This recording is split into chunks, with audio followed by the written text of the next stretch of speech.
Hello and welcome to another Let's Talk Transfer episode on Football Talk Podcast. My name is Ozzie and I'm joined with a very special guest here, Jay from Shooters Shoot Podcast. Jay, how's it going?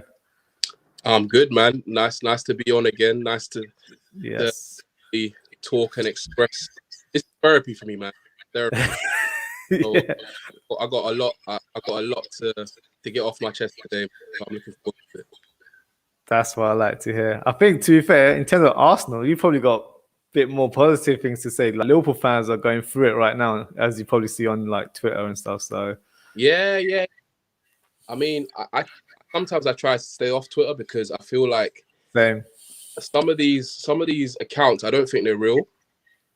I think a lot of accounts are actually manufactured by the clubs. I'm actually starting to believe it more and more. I feel like a lot of them, these stan accounts that have player faces on them, I actually feel like they're just club plants, and they just say things that all the sheep that will just follow. So like when you the negative, that's very clearly negative happens to a club, I feel like they're like, oh well, you should be more positive about it, and then people are just like, well, yeah, maybe actually, maybe we should be more. But when in reality, nah, your first thing is right negative me. So No, I do you know what? I think there might be something into that, to be fair, because the way some of these accounts are set up, like obviously because with Twitter, you don't have to have your ID added when you create a profile, or they don't know who you are. So it could literally just be anyone. And obviously when it comes to certain things, it's probably rival fans creating these accounts and then trolling other players. So it's just like a circle where, you know, if social media platforms really wanted to cut it out, they could have done it, because you'll see anything where if you've posted something about a COVID jab, literally you get that sponsored kind of post at the bottom. That's come from regulation, isn't it? So yeah, you might be onto something there, but we can probably delve into that another time. But let's talk about your beloved Arsenal. So wait, hold on 2 seconds. Let me just clean my camera. Yeah, go for it, mate. Hold on. My beloved Arsenal. I don't know if I can call them beloved. Listen, as some people are saying, this new Arsenal is it's Arsenal Incorporated, Arsenal Inc. Look, these days I'm not an Arsenal fan no more, man. I'm a PSG fan. You see PSG. Rep. I hear that. To be fair, the kits are quite nice. So I'll be repping PSG as well, to be fair. We just got the kit. We got the kit. We got the jacket. we got the shoes. Like yeah, you're ready. All I need is the hat, and I'm sorted. Yeah. Because I refuse. This is probably another thing we can talk about, but I have not bought an Arsenal piece of anything. Yeah. Ever since I've been old enough to be able to buy stuff. Yeah. Okay. I have never bought anything Arsenal related ever. Wow. So you see when people are on about people like Turkish, and you know his reviews, I'm wholeheartedly with him, 100%. Yeah, 100%. Because people will say, oh, you know, these things are already pre-read, and you know, it doesn't matter whether you buy the tops or not. And I think personally, when people say that, I think it's a massive cop out. I think if you're really about it, and even like for example, like I love this platform I'm about to mention, and there's no shade whatsoever. I love them. AFTV, love AFTV. But when I see Robbie doing a kit review for the new shirt, and I'm just like, no, come on, Robbie, man. Yeah. Got to stand as well, man. Like if all the Arsenal fans just decided that, listen, when you know what, we're not gonna buy any shirts. No one's buying any shirts. That's going to affect them in the future. In future deals, when it's time to re-up on the deal, it's going to affect them. And some money still goes to the team. When you personalize your shirt and you get a number and a name or whatever, that goes towards the club. Yeah. But that's extra money in their pockets. So for me, if you're really serious about you won't change, you start with the merchandise and you don't buy anything. That 424 drop that we recently did, that poster was calling my name. It's like an extra long jacket, 424. Right up my alley. I like my jacket, so you know I was like, oh, this is a bit of me right here. But I said, no, I'm not getting that. I refuse. And even like I recorded the recent Arsenal protest. I can send you a link actually. I recorded the protest. I think you might have seen it on my Instagram story. Yeah. And you got people there screaming, "We want Kroenke out," and they're in the new yellow kit, and I'm just like, Makes no sense. listen, man. But yeah, go on, man. Continue. I feel No, but to your point, that I agree with that, because like at Liverpool, we have a lot of this where our fans are divided with FSG in, FSG out. So I'm kind of in the middle, because I understand from a business perspective why they do certain transfers. So if there's no money coming in, they wouldn't go for like a big player, for example. So I think every club does that to some shape or form, where they try and get rid of the deadwood in the squad, and any money generated from that, they'll spend it on other players. But when you've got teams like Chelsea, Man City, who are just like blessed with owners that literally splash the cash whenever they feel like it, they'll wake up and be like, yeah, do you know what? I'm going to bid for Lukaku today. And they'll do it. Do you know what I mean? So if I was you, I'd be firmly FSG out, to be honest. I can't lie. Because yeah. I don't know. I don't watch you guys like that, and I'm not, Yeah. But it doesn't make sense to me that a team that's just won the Premier League, Yeah, in the Champions League, I don't know. I can't remember, how far did you guys get? last year we were third. Third. What, third in your group or what? Oh, well, in the Champions League, we got to the quarters and we got knocked out. You got considerably, decent way. So you won the league, you won the Champions League beforehand, and you were up in the league before that, and then you third this season. Yeah. Like, I'm sorry, if you're a serious team and if you're really about winning, then you re-up. At the end of the day, this is what I don't understand about these business people, right? If you care about the bottom line so much, then it only makes sense to have the best product on display. Because if you win, then everything else comes with winning. So winning brings more fans, brings more endorsements, brings higher endorsement fees, brings better players that were interested in joining you. If anything, it's all positives that come with, investing more into the team. So it seems almost like backwards to not invest in you, especially like you guys. You guys just lost Genie. Yeah. Massive player. Like, I think he's disrespected heavily by your fan base. I don't think you guys rate him. I think I even saw that he came out and he was saying that the fan base didn't really rate him. I think he's very right to say that. I think he's massively disrespected.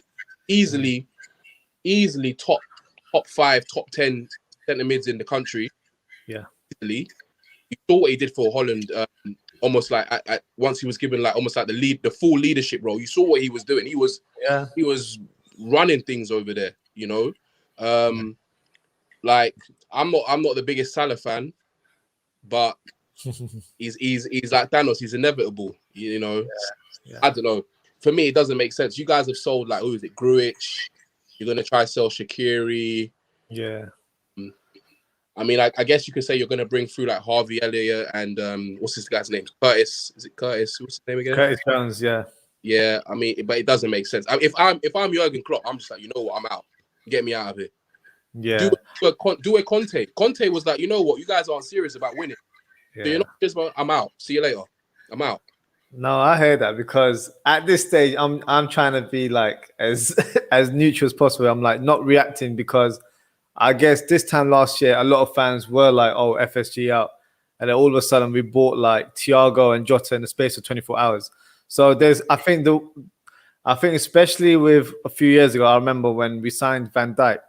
So we signed him in January, but in the summer before, we actually had a deal agreed. But because we leaked that news to journalists, Southampton got a bit annoyed with us, because like you can't leak that kind of news because we haven't actually agreed everything. From there onwards, I think Liverpool have just been like a closed book when it comes to any transfers, where we don't leak out any sort of like speculation, or any sort of journalist wouldn't have the inside knowledge unless it's official. So I think they're just trying to be a bit more close. So I'm trying to be as positive, where it's like, you know what, few more weeks, hopefully we sign a couple players. Yeah. But at the same time, when people are saying FSG out, I don't look at them with any like sort of like, what's wrong with you guys? I get it. Trust me, I get it. And because we've won so many competitions in the last few years, we've not actually spent that money on big players. Like Thiago was 20 million, Jota was 40 million, I believe, but it's like installments, so you pay like 5 mil for the next 4 years. So it's not that big of a deal. But I mean, mad. I feel like your defense is solid, very solid. I mean, Yeah. Van Dijk comes back. Hopefully, he's the player that he was before the injury. I think he will be because whilst he's just. Someone said this, and I completely agree. He's not even like a person that relies on his pace, but he's not even like one of those guys. I think that is like he needs to be in the gym that much. He's just a unit. Like he's just born that way, a unit. So hopefully he'll be fine. Hopefully Joe Gomez, I really like him. I think he's quality. I think hopefully he can stay fit. Deep, underrated, very good defender. Hopefully he can stay fit. Who's your other centre back? I think that what's that guy that likes to head balls all the time? What's his name? Phillips. We might be selling him actually. I think I read earlier today that someone's tabled an offer, so he's on the verge of leaving possibly. All right. So who's your fourth CB? So we've got Matip, Konate. Oh, Konate. Yeah. Yeah. You guys are solid at it. Yeah. So we're all right. Good. I just feel like you need a couple. Starting to freshen up a little bit, I think maybe a striker and potentially either like a number 10 or attacking mid kind of player, and maybe like one centre midfielder as well to replace G. Good to go. I agree. You got Klopp, man. So for me, Klopp is not. He ain't got time for nonsense, in my opinion. So you guys have to be working on something, right? That's what I'm hoping. That's what I'm hoping, because if we're not, then do you know what? I'll probably be FSG out after this window. I'm not gonna lie, because it's just like, come on, man. Like, especially where you guys are linked to like Lautaro Martinez and stuff, which we'll speak about in detail. I know. Might as well get your opinion now. What do you think of that speculation? I think it's hogwash. I think it's nonsense. I think it's just the PR Arsenal at it again, bro. Just look, to be honest. At first, I thought it was complete nonsense. Now, I think there's a chance that it could happen simply because of financial reasons. But a player like Lautaro Martinez, I have to question your ambition if you want to come to a club like us, personally. There's so much I want to say about it, but I don't want to say too much before we get onto the relevant topic. But for now, all I'll say, and we can probably touch on it in more detail later. Yeah. But for me, the only reason why I think it's possible is because for some reason we seem to be willing to pay the money, which in my head doesn't really make sense. How much is it? 60 million apparently. Okay. Yeah, like I said, for me, if you're Lautaro Martinez, you're coming to us, I have to question your ambition, simply because not because I don't think we have like a. It's so hard for me, man. I believe in Arteta, but he does things that just. Yeah. Let's get into it, man. Let's get into it, man. But that's cool, man. I've got a few comments here. So we've got Stu Mac, who's just said Arsenal have just signed Tavares and Lokongo, and you think there's two young, selfless players of good ability, and then they spoil it by spending 50 mil on a centre half who can't header. Hey, you know what? He's brought it up, so let's get into it. Yeah. Yeah. Right. My thoughts on Ben White. I actually think Ben White is a very good player. I think he has the potential to develop into a great player. I saw like a couple highlights when I was watching this what is it, All or Nothing? Yeah. I think it was Leeds at the time. So that's where I first saw him, and I watched a couple highlights. I was like, right, this guy looks good. And I remember Arsenal played Leeds actually. We played Leeds a couple was in the League Cup. Yeah, it must have been something like that. And I was yeah. You know what? This Ben White guy, he looked all right. Like, he was looking pretty decent. Another player I like at Leeds, by the way, just put it out there. No one's looking at him. Pascal Struijk. I think he's quality. Yeah, he's a baller. Yeah. Defensive mid, centre back, young, Dutch. You see, these are the types of signings that I'd be making because young, cheap, develop.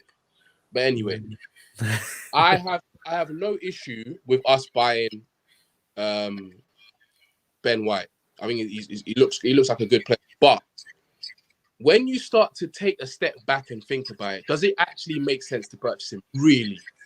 We had Dinos Mavropanos, who had a great season in the Bundesliga. You send your players off on loan so that they can develop and help the team, right? We had him. We had Saliba. Saliba's a no-brainer. Like, it doesn't even make sense to me, right? he went to Nice last season, team of the season in 6 months. 6 months, okay. Arteta says he's not ready, yeah, but did we not just buy Gabriel from Ligue 1? Yeah.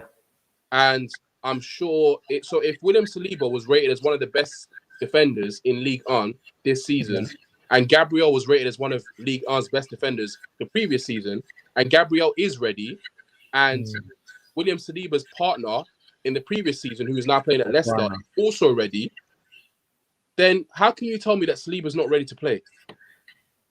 See, this is the problem I have with Arteta. This is the problem I have with him, right? It seems to me that he's allowing personal vendettas and little pity-patter like squabbles, to overrule what's in the best interest of Arsenal. That's in my opinion. When did Arsenal have £30 million to waste?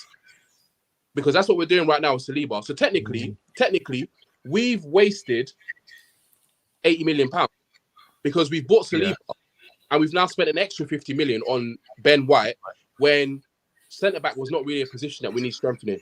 Everyone and their mum could tell you that Arsenal need a right-back, a defensive midfielder, maybe an attacking midfielder, and some would say a striker. Although in my opinion, I don't think we need a striker yet. I don't think it's like a position of need. Oh, and of course a goalkeeper.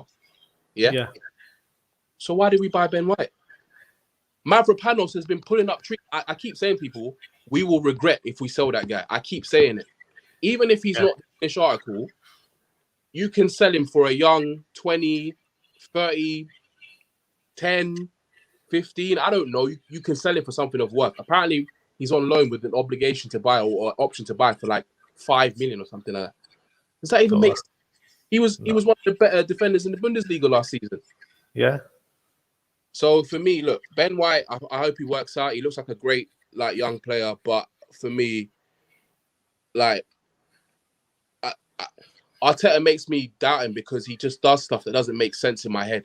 Every time it makes sense, Arteta does the complete opposite. And I'm starting to think more and more that not only is this Saliba thing personal and not about football, I'm starting to think more and more that Arteta allows personal little issues and he's not managing the players.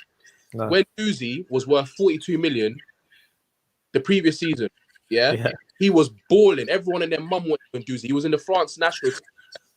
Yeah. He has one like drop off or whatever, or he has one little squabble, and rather than Arteta being the manager and saying, "Look, get your shit together." Oh, don't know. Can I swear? No, go ahead. It's cool. Get your stuff together. I'm going to put my arm around you and we're going to get you going. Even if you're a cynic, right? Arteta, you're a cynic and you don't fancy what you do is you say to him, look, we're going to give you an opportunity to get your stuff together, sign a new contract, go out on loan. If he goes out on loan and does well, you sell him for 20, 30 million the next season and you keep it. What he's done now is he's ostracized him from the club. So everyone knows that we don't want him. Yeah. Then he sends him on loan to Hertha. He does well and then he has a little issue with the manager. And now everyone thinks he's a problem child. Yeah. So rather than getting the full value that we potentially get for him and potentially utilizing him as a player, now we're gonna get peanuts for arguably France's under 21 captain. We're gonna get peanuts. Yeah. You know what I mean? So yeah. No, I think you hit the nail on the head, and our viewers, those Stu Mac, agrees as well. This man is speaking truth. Arteta thinks he's laying down the law by his gripes. I think that kind of shows. Guy. Yeah, I totally agree with it as well. I think you guys are right because it shows his inexperience as a coach as well. Because in that situation, when you've got a youngster where, when you're a young player, you do have that extra aggression. You're hungry, aren't you? You're just going to approach things differently. So you need someone to be with a level head to be like, look, calm it down. Use that energy productively. So in your tackles or in the way you play or in your shooting, that kind of thing. That's how you coach young players. Yeah. He's kind of just left him in the dark. So I know he had that issue with Morpay a couple of seasons ago where they had a bit of a squabble on the pitch. Yeah. I think it was, isn't it? So like that situation where a top manager would just said, look, forget about it, move on to the next game. Like, don't do that kind of thing again. And that's what you need. You need someone, because he was a player as well. He's not just a manager that's just come through the ranks. He did his badges and he's become a coach. He used to be a player. So he should understand the psychology of being a player and how to manage youngsters as well. So yeah, totally agree with you. You got to channel that. Guendouzi was a contributing member of the squad. Like, he wasn't just that just comes in and just like, he got too big for his boots. I agree. Yeah. He had a falling out with Socrates apparently during like our off-season training as well. But I don't care. Respectfully, I don't care. Like, this is the France under-21 captain. This man got capped for France in the midfield that is like their midfield is overpowered. Like, it's ridiculous. So for him to even get a sniff of a cap, some people say, oh, it's just a cap. No, it's a big deal. It's a very big deal. So for players like that, you just got like, you can't, just because a player is a bit difficult, doesn't mean that you just get rid of them. I'm sorry. Every squad needs a bit of a madman. Every squad needs one. Yeah. Someone that's a bit on the edge. Someone that's like, for example, I remember like Tottenham. He dragged us through that game. I can't remember what season it was, like 2 seasons ago. We were about to lose the game. He dragged us through. He was driving. And then on top of that, you could see the passion he had for Arsenal as well. Because after the game, he's in his car, out the window, going crazy. And all the fans, it's I like, remember. This man, he gets it. Like, he's one of the, he's Arsenal, like proper, you know? So, like, every team needs one. And for me, Arteta should be trying to channel that rather than just like, oh, you know what, you behave bad, going to get rid of you. Like, that's not how business works as well. Like, I'm not saying he's a superstar yet, but he has star potential. At one point, like I said, 40 million. Like, everyone was saying he's going to be the next big thing. When you have a superstar, and I don't know if this is just the NBA or the NFL talking in me. When you have a superstar player, you have to make concessions for them. Yeah. So you treat everyone equal, but not the same. That's the saying, right? Yeah, I agree. I think the example you gave where he was like, celebrating after the game, that's passion. And that's sometimes you can't instill that in players. If they naturally have it, use that to your advantage. You'd be like, you know what? Show me this passion every game when you're on the pitch. Exactly. Rather than just taming it down to like, you know what? You're acting your age kind of thing. So I'm going to send you out on loan. And that ruins the player's development because I'm sure, growing up, we've seen young players where they've had so much potential, but they never lived up to it because of their sort of temperament or whatnot. But if they had the right coach, like one example comes to my head, like Cristiano Ronaldo, if he didn't have Ferguson, his career might have panned out different because that manager was the perfect manager for Ronaldo's development, in my opinion. So, you know what I mean? But just young players as well, you've got to let them grow. You've got to get, like, they're not going to right. And like, for me, if it would be different if he was an older player, like mid-20s, and he was making like, you know what? Yeah, I understand Arteta, but he's a young, passionate, impactful player. Like, okay, now we've dropped him, right? We got rid of him, and who are we playing in this place? Mohamed El Neni, Mohamed El Sideways. Respect to his passion, which you can see every day. Like, in terms of ability, he's nowhere near Guendouzi. Nowhere near, But yeah. I definitely co-sign that because I think a lot of fans were surprised that he even came back last year, and some people were applauding him. But I've always seen him as sort of like an average player. I'm not sure what he offers. Reminds me of like Liverpool had Joe Allen a few years ago, where he literally just sideways passes. Reminds me of that sort of player. That player doesn't really do nothing for the team. Respect to Joe Allen. I think Joe Allen's a better player than him. He's better than him, but like the mind frame is kind of like keep all possession and just nip it around here and there. But if you're an attacking team, that you don't need that. El Neni isn't that either, to be honest. No, I'm trying to. He's like a hustle. He's like a, I don't know how to describe it. He's almost like a box to box defensive midfielder, if that makes sense. Yeah, I get you. He's got a lot of stamina. He can get up and down. And at his old club, he used to score. He used to contribute. He scored for Arsenal. He scored a couple bangers. Like, he scored a few long range shots. He scored against Barcelona. Yeah. But like in terms of like, he's not of the quality that we need at the moment. Respect to Elneny. I like his passion. I like his desire, and he's good to bring on. I think he's a decent squad player to have, but he needs to be like fourth choice. Like that's where he needs to be. To be honest, you know. Yeah. No, yeah, I definitely heard that. So goalkeepers. So me and you have spoken sort of offline about the man that you're linked to right now, Ramsdale. So obviously I haven't heard much in recent times, but I think a few weeks ago, apparently that is the man that you'd like to sign. I'm not sure if it's to be a number 2 or to actually challenge Leno for that number 1 jersey. So yeah, man, give me your thoughts on that, because you sold Martinez not so long ago, and now you're getting Ramsdale, who's pretty much from a relegated team, and let's be honest, he's bang average as well. So let me, and that's me being polite here. So let me hear your thoughts, man. So you see, this is another example of Arteta. This is why I have. Yeah. You mentioned Martinez, yeah, and you know what's funny? My boys always tell me, yeah, like, oh Jay, you don't know what you're talking about, man. Blah blah blah. You don't know what you're talking about. I said at the end of that last season when Martinez did what he did for us, yeah. I said to the man, I got the texts, I got the receipts, I got all of that. I'm not one of these guys that was I said this, but no, I've got the receipts. I told said, boys, listen, yeah. If I'm Arsenal, I sell Leno right now at the end of the season and sign Martinez up. No, what are you talking about, Jay, man? Leno's been good for us. Blah, blah, blah. Boys, in this small sample size that I've seen, yeah, I can tell you that Martinez is a better keeper than Leno. 100. He commands his box better. That was glaringly obvious to me. Glaringly. Yeah. You just look at his physique. You know what I mean?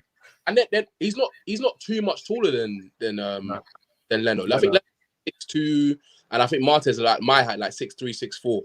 Yeah. But he's obviously you can see he's quite stocky, right? I said command box is obvious. Playing out from the back, I don't know what it is from Leno. Yeah, he's not bad on the ball. He's not bad on the ball at all. But for some reason, he just either is too slow, or he makes ridiculous decisions to put his players under pressure. Yeah. If I'm Shaka, bruv, this guy, because that game against was it Burnley? Where that back pass, right? Bro, people were debating this on Twitter throughout. I was just like, this is so obvious. And he did it again. Against who was it that we played pre-season? Where Elneny gave the ball away. I'm not too sure. I can't remember who it was. I'm sure someone in the chat who's an Arsenal fan. I don't know who we played in pre-season. I can't remember. But one of the teams we played in pre-season, one of the ways we conceded was Elneny came to the back. The defenders split. Elneny came back. There was someone on Elneny's back. The keeper can see this. Leno, you can see this. Why on earth are you giving Elneny the ball in such a pressurized situation?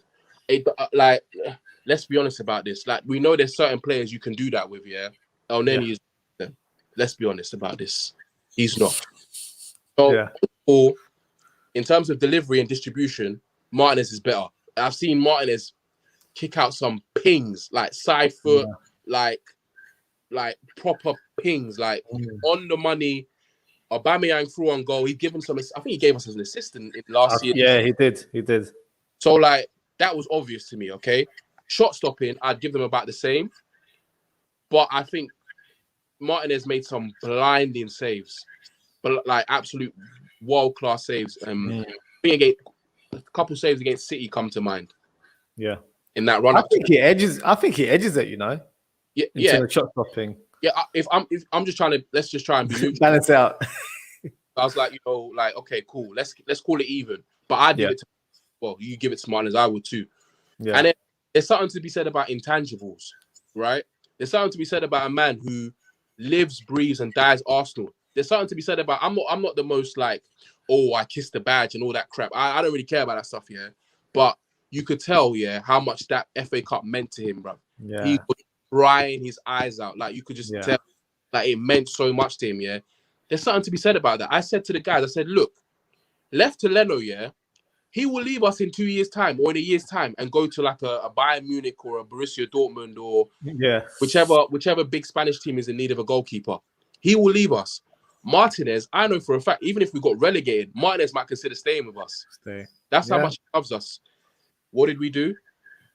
This is where I blame Arteta. If you're a big club, and big clubs have done this, and this might sound a bit ruthless and a bit crazy, but if you're a big club, even if the other keeper isn't happy with their role, what do?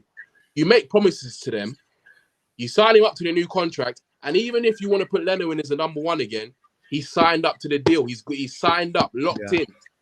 They can't go nowhere. But what do Arsenal do?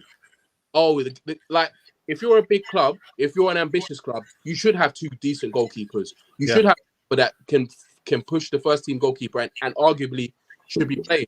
Man United had Romero. He was rotting away in the reserves. He wasn't even getting a game. That's a big, like, I'm not saying that's right to treat a player like that, but that's how big clubs move, you know? Yeah. Who have you guys got?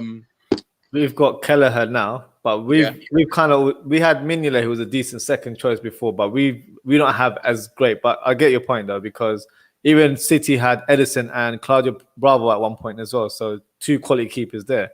2 quality keepers, you know what I'm saying? So like for me, it didn't make sense. Like and people, and this is another issue I have. People are saying that we sold to get Partey. I'm sorry. I don't think so. We should be big enough to be able to afford Partey without having to sell one of our best. Everyone's always on about Hale End. Well, technically, Emi Martinez is Hale End, no? Yeah. We developed him, no? He was with us for 10 years, longest serving player at the club. Yeah. So, look, we can move on to Ramsdale real quick, yeah? I am so sorry. Respect to Ramsdale, but a keeper that has been relegated twice. Yeah. Like, let's be honest. You can't really just blame the keeper. Obviously, there's things around. No. Teams are scoring and all that kind of stuff. But I've watched Ramsdale. I've seen him commit howlers. Yeah. Like, he's not a big keeper as well. He's quite small. Yeah. I'll give it to him. He looks like he. In fact, man. Let me not. Listen, Ramsdale is not it at all. He's not it. So when I saw us linked with Ramsdale, I just had to laugh because I was like, I feel like they're trying to push us to the edge. I actually feel like Arsenal are they're just trying to wind the fans up. Like, honestly, do you actually think, like, when are they so much in a bubble, right, that they don't realize the things that they do and the effect that it has on the fans? Like, I really want to know. Do they look at Twitter? And when the likes of we're being linked with the likes of Ramsdale, do they look at the sentiment? Do they look at the feedback and think, raw, opposition fans are bantering us? Yeah. Jamie O'Hara is bantering us on TalkSport. Yeah. Jamie O'Hara, okay? Yeah. Or other TalkSport mandem are piping up and, saying whatever they're saying. Arsenal fans are just so against it, it's unreal. Like, I think you can easily say 90% of Arsenal fans do not agree with it. The only 10% that I see are those fake Twitter accounts I've been telling you about. Yeah. Everything the club does is rainbows and sunshine. Like, they can't do no wrong. Okay. Yeah. So for me, Ramsdale is a big no-no. There is a glaringly obvious answer to this question, or answer to our goalkeeping worries, and his name is Onana. He's sitting there, 8 million euros or 8 million pounds, wherever it is. Yeah. Arteta wants someone good with his feet. He's great with his feet. Loves a Cruyff turn. Loves a step over. Can distribute the ball. He's available for a cheap amount. The only concerns that I think they would have is that he's got AFCON. And he's got that ban, which finishes in about a month or 2 months. November. It's been reduced, so it just finished quite soon. Yeah, so that is, in my opinion, that's a no-brainer. What are we waiting for?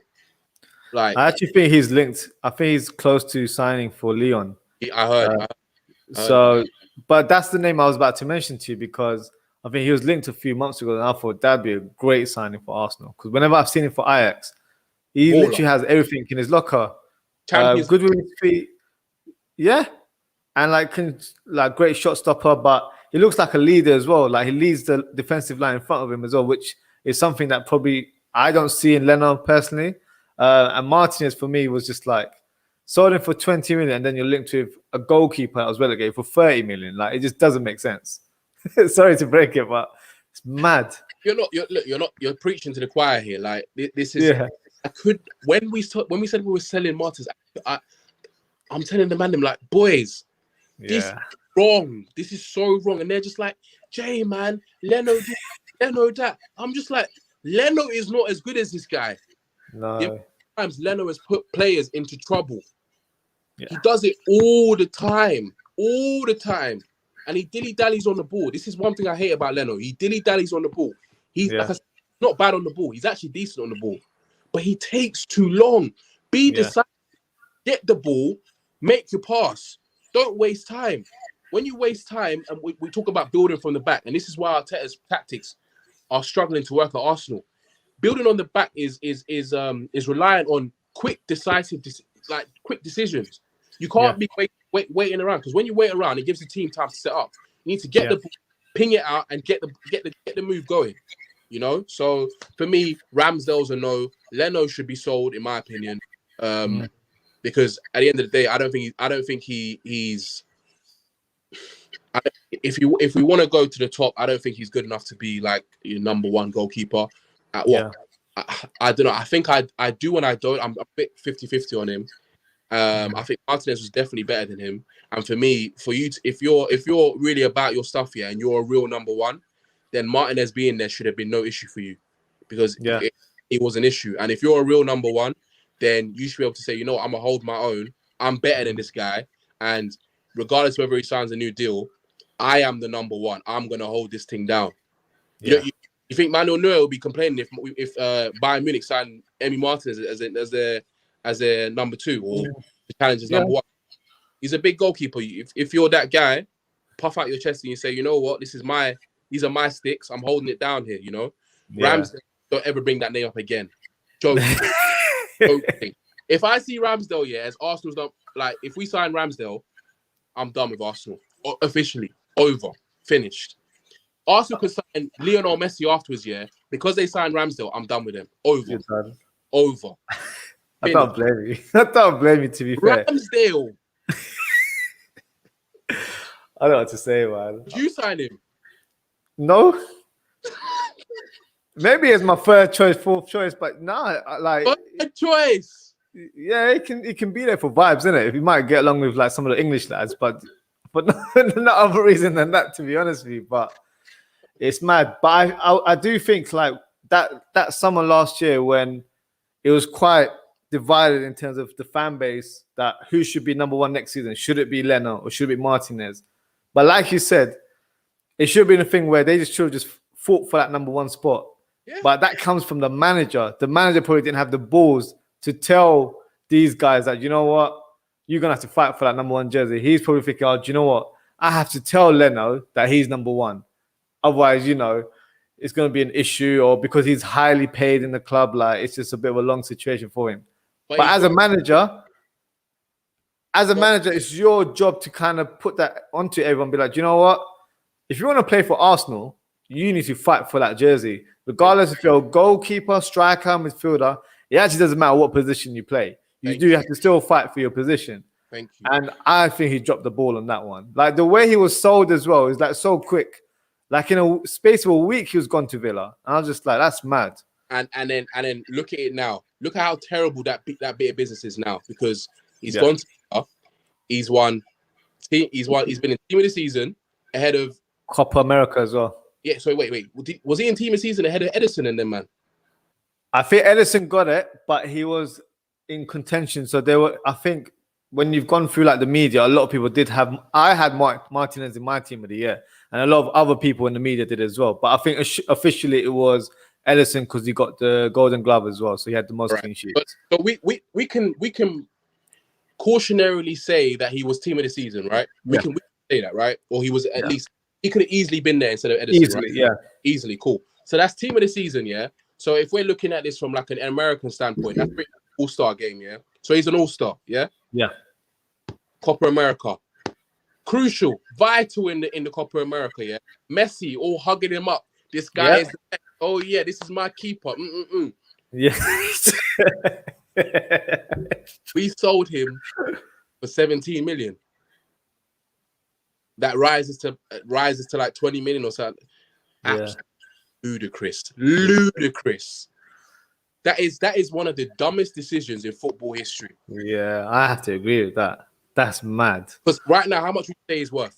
40 million. 40 minimum. Easily. And we sold him for half of that. Yeah, I don't know what we can add to that, to be honest with you. Can't make this stuff up. This is Arsenal to a T. This is what we do. We don't learn our lesson. We don't learn our lessons. We've got so many. Nabry, Benashar, Jeffrey Adelaide. Who's the other one? Donnell Mallon, that's just gone to Borussia Dortmund now. Yeah. We've got so many. We do not learn our lesson. We don't. We just don't. It's just...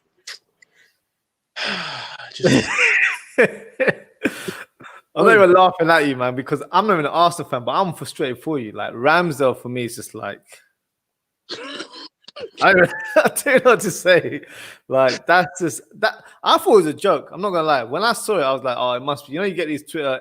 ITKs and all like that. Oh, yeah, we've got some links there, mate. I was like, bullshit. It can't be that. But then... I saw like 30 mil, like that's the story right now. So they want closer to 40 mil. They want something like 36, 38. Apparently, this is why I'll give us credit, and I don't know whether I should say this or not, but apparently we've only agreed to pay up to about 18 or something like that. Okay. Which in my head, okay, it's still a mad decision to go for him, but at least mate, let's move on, man. Let's move on. We can all wholeheartedly, everyone here that's viewing, we all know that ain't the answer, and that's facts. Never the answer. Never in a million years. Never. Respect to him as a professional. I used to work with footballers, so I'm always trying to be very respectful to players. Yeah. Respect to Ramsdale. He's a good professional. He's made it into the England team, but for me personally, I don't think he's of the level yet to be our number one goalkeeper. I don't know whether he could develop. One thing about him is that he looks like he's kind of decent on the ball. I think he's semi-ball playing, so maybe that's why Arteta likes him. But it's a big no-no. It's a big no-no. No. Yeah. Do you know what? It's nothing against him, like you said, because I'm quite respectful with players as well. So when I'm speaking in this sort of context, it's more or less for Arsenal. He's not Arsenal quality because you have to look at Arsenal's history and stuff. Like you said, he's decent on the ball and stuff. Obviously, he got called up for the England squad in the Euros, so he can't be half bad. But considering who you sold last year, that's the comparison here, isn't it? Like you sold Martinez, and this is the kind of the replacement because you had Matt Ryan on loan from January. Obviously, that didn't work, and now I believe he's at Real Sociedad. So one now, I think, or so I think he's So. Oh wait, hold on, you've gone mute. Can you hear me now? Yeah, you're back. Oh, cool. Yeah. So that's the thing where that's the kind of comparison we're having here. Onana's gone. Is there any other goalkeeper? Let's say that Ramsdale speculation fizzles out. Is there any other goalkeeper that you feel like would be a good recruitment for Arsenal? I haven't really looked into the goalkeeper market that much, but do you know one keeper I think you should have gone for? I've seen that Sam Johnston linked, but I don't know. Yeah, he's all right. I would have gone for Areola. Yes, that's. In fact, when I saw him, this annoyed me because when I saw he went to West Ham, I was just like, Arsenal, what were you lot doing? What were you lot doing? Because like he's gone there on loan, right? Yeah. Again, yeah. It's not like they haven't got a good keeper there. Fabianski's actually been very good for West Ham. He's decent, yeah. So if he could have gone there and potentially gonna sit behind Fabianski or challenging for the number one, then why not do it at Arsenal? When I saw him go to West Ham, I was like, Arsenal, what the hell were you lot doing? What were you doing? What? Yeah, missed opportunity. Bad. That's a bad one. That's a really bad That's one. a bad one. He was actually quality for Fulham last season. Yeah. And like, even previously when he was at Real Madrid, he didn't play much, but then at PSG as well, like you can see he's got pedigree there in terms of his goalkeeping ability. Plays for France as well. He's been selected in the past. Last season, I was very impressed with him for Fulham. So I was just like, someone has to get him in the Premier League. He made some world. Yes. Like, it was just on their defense. Like they had. Do you know what it is? It was quite strange. They had like a good promising defense, but I think they were just young and not quite ready. Like I rate Rabayo. I think he's quality. Yeah. And speaking of, and we're gonna get onto defenders next, but that isn't a sign that I would have minded. You know why? Because he's young, promising, and he's got a release clause of about 10 million. Oh wow. Okay. Would you say that Ben White is 30 million pounds or 40 million pounds more than Tosin Adarabioyo? Because I wouldn't. Even the other defender that they had, Anderson, the Danish one, he's gone to Crystal Palace. Oh, I thought it was going to Lyon. Okay. Yeah. No, so he signed for Crystal Palace now. So I think that's another good appointment for them as well. So they did have good players here and there, but I just think they had such a bad start in the beginning of the season that it kind of whirlwinded and they couldn't keep up the momentum going forward. So they're just a bit short in the end. But like you mentioned, we'll delve into defense now. So you actually signed a left back, Tavares. Have you seen much of him? And if you have, what's your initial thoughts of him? The first thing I seen of him, I think I was watching this guy, what's his name, Curtis Shaw. Curtis Shaw TV, and he was talking about this Tavares guy kissing dogs, because there's like this viral video like of him like kissing his dogs in the mouth, but like his dog's like almost like, I don't know how to put this respectfully, but his dog's almost like tonguing him, bruv. Like, I don't know, in his mouth. I was like, what is going on here? I know that the South Americans are a bit different, you know, their culture is different, but this is crazy. This is it's explicit. That's what, yeah, man. Ooh.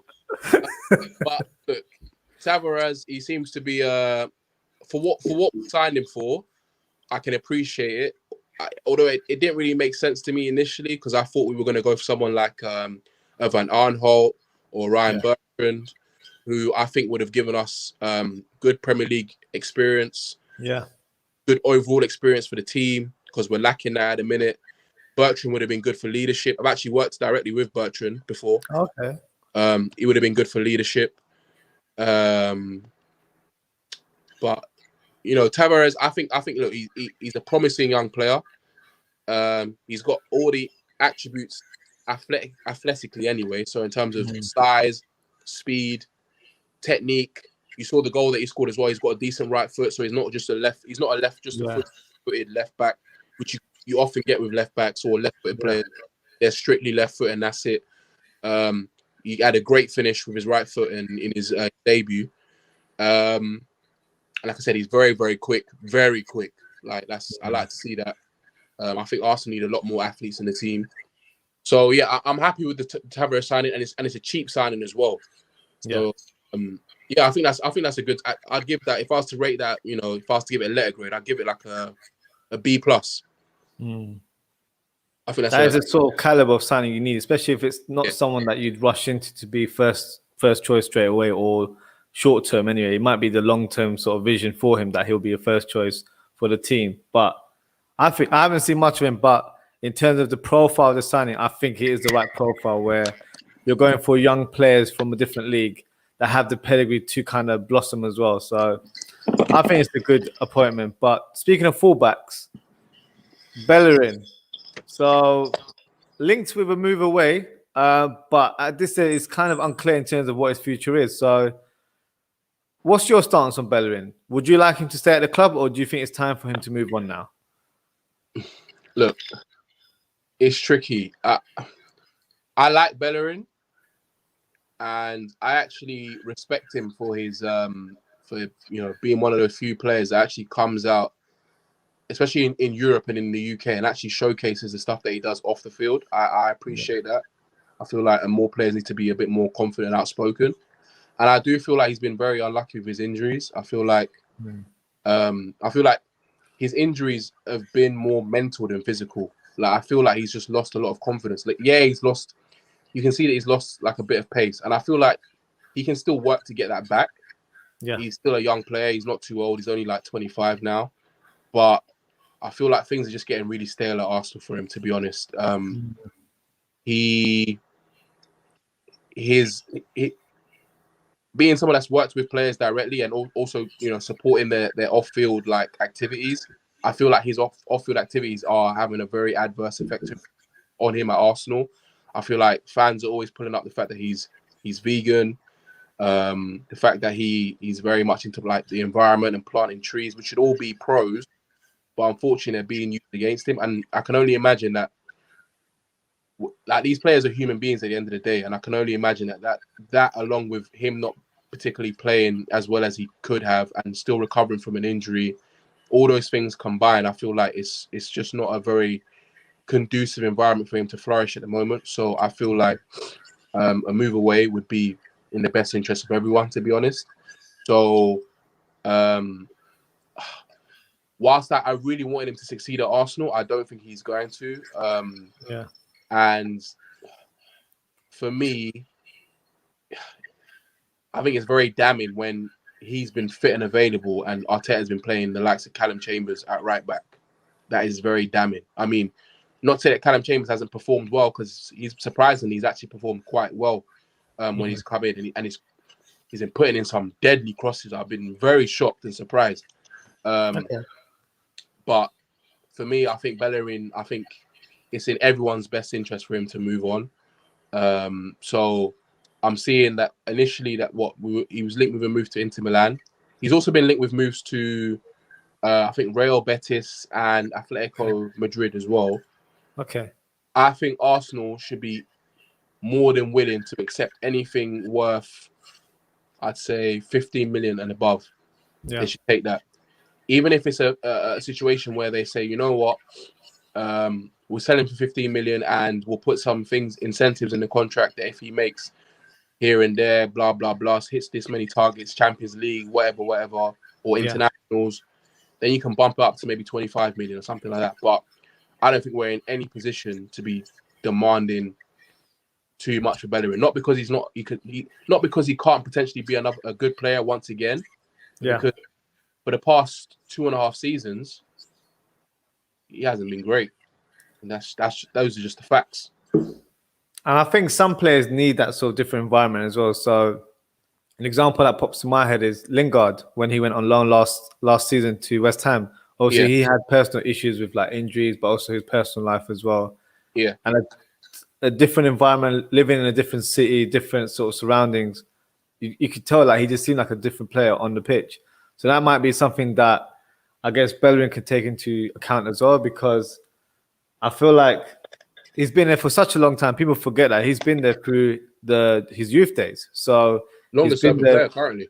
Yeah, exactly. So he's been there for a very long time, and at 25 as well, it's not like he's still got such a long career ahead of him as well. So I think it would be worth him possibly going back to Spain.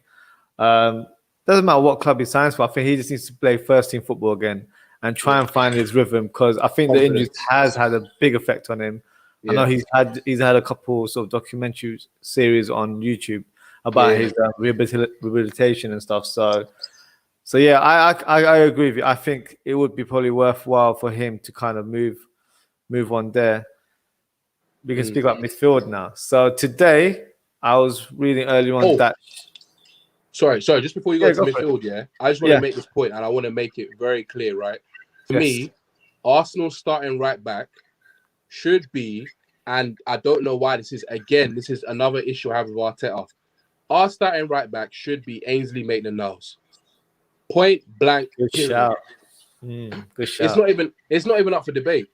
Like the previous season, and this is unfortunately another thing that I have against not have against Bellerin, but like this is something that Bellerin was doing, which was at the detriment of the team.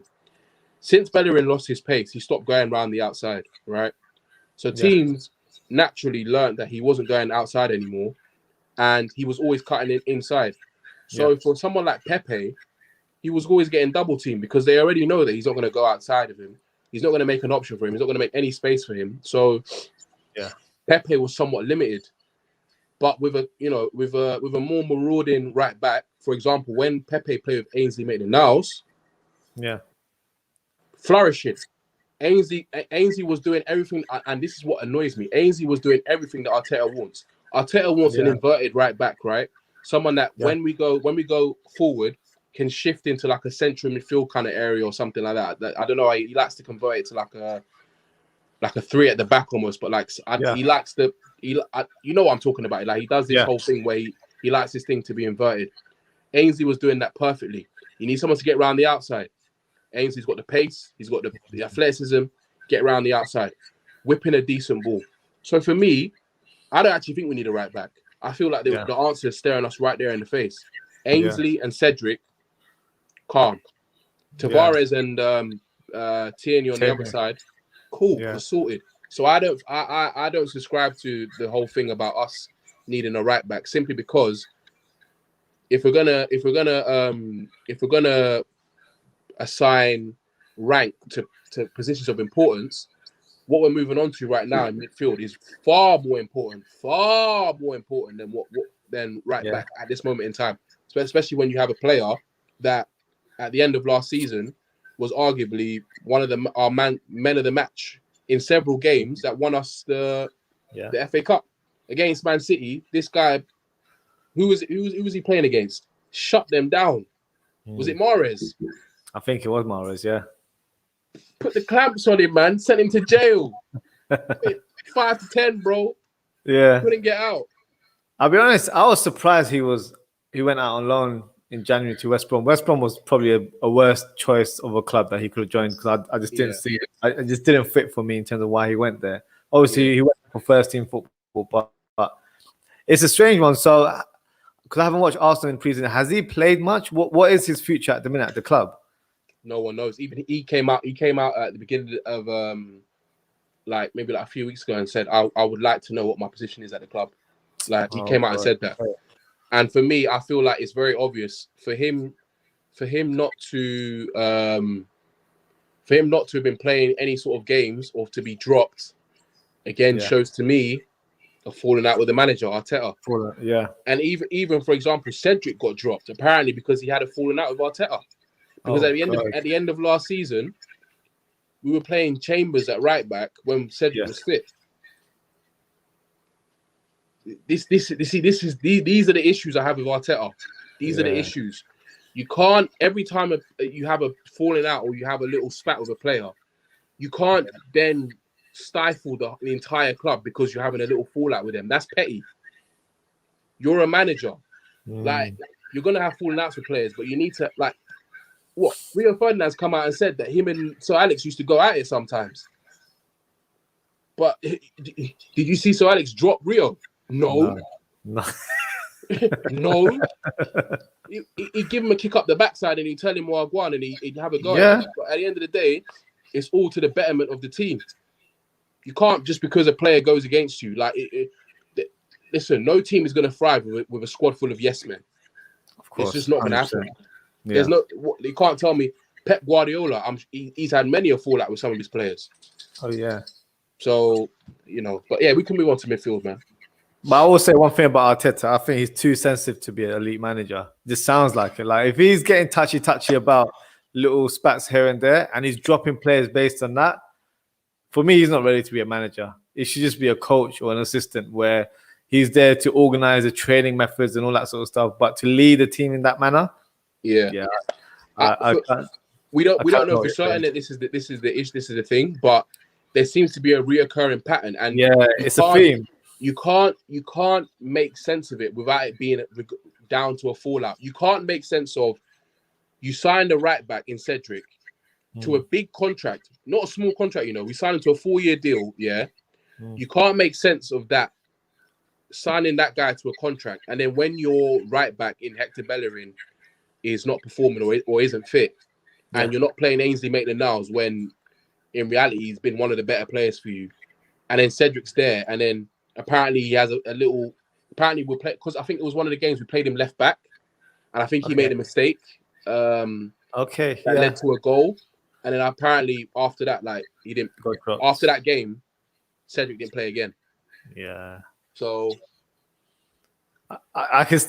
There sounds like there's a theme here because you can't drop a player based on a performance as well. Like that's such like naivety coming from a manager where you're not supposed to. I know fans will kind of react, be like, "Oh, he made a mistake," drop him.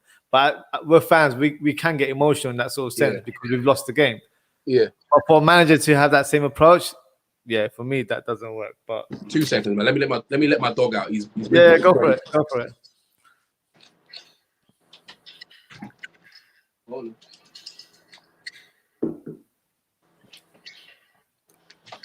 Yeah.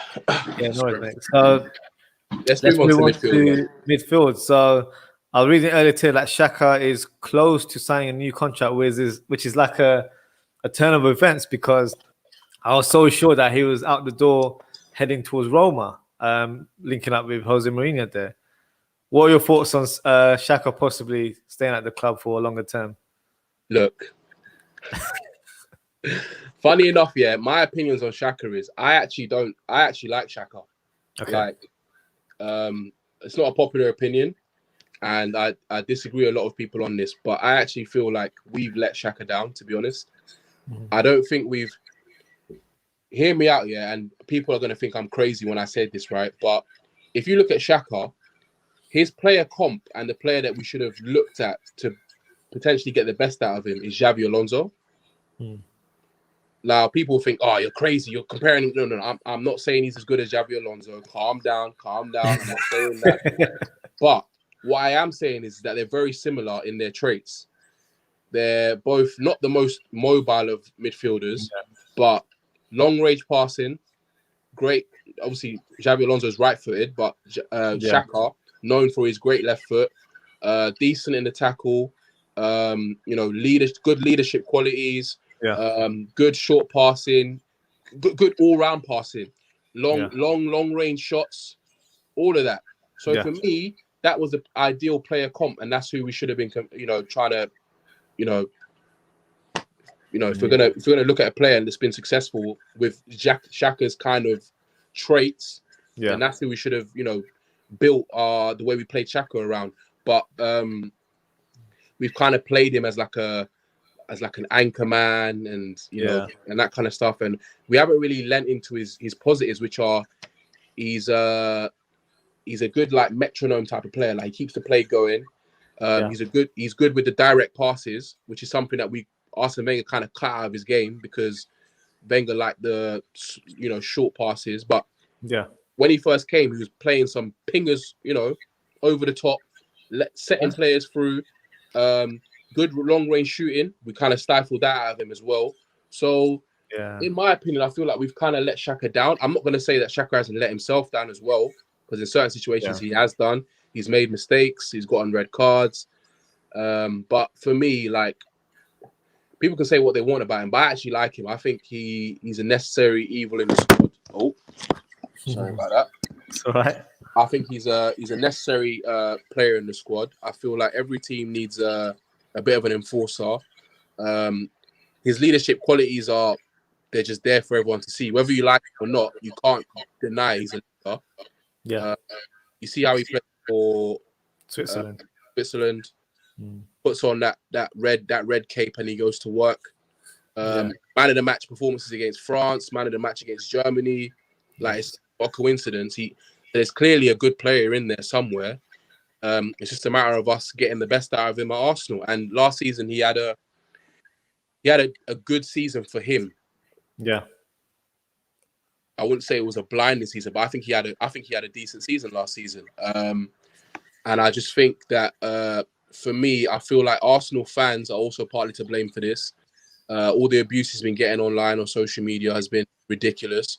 A lot of times he's scapegoated as the reason for our failures, and a lot of times I would say that he's not even the main reason. I feel like managerial decisions, other players sometimes.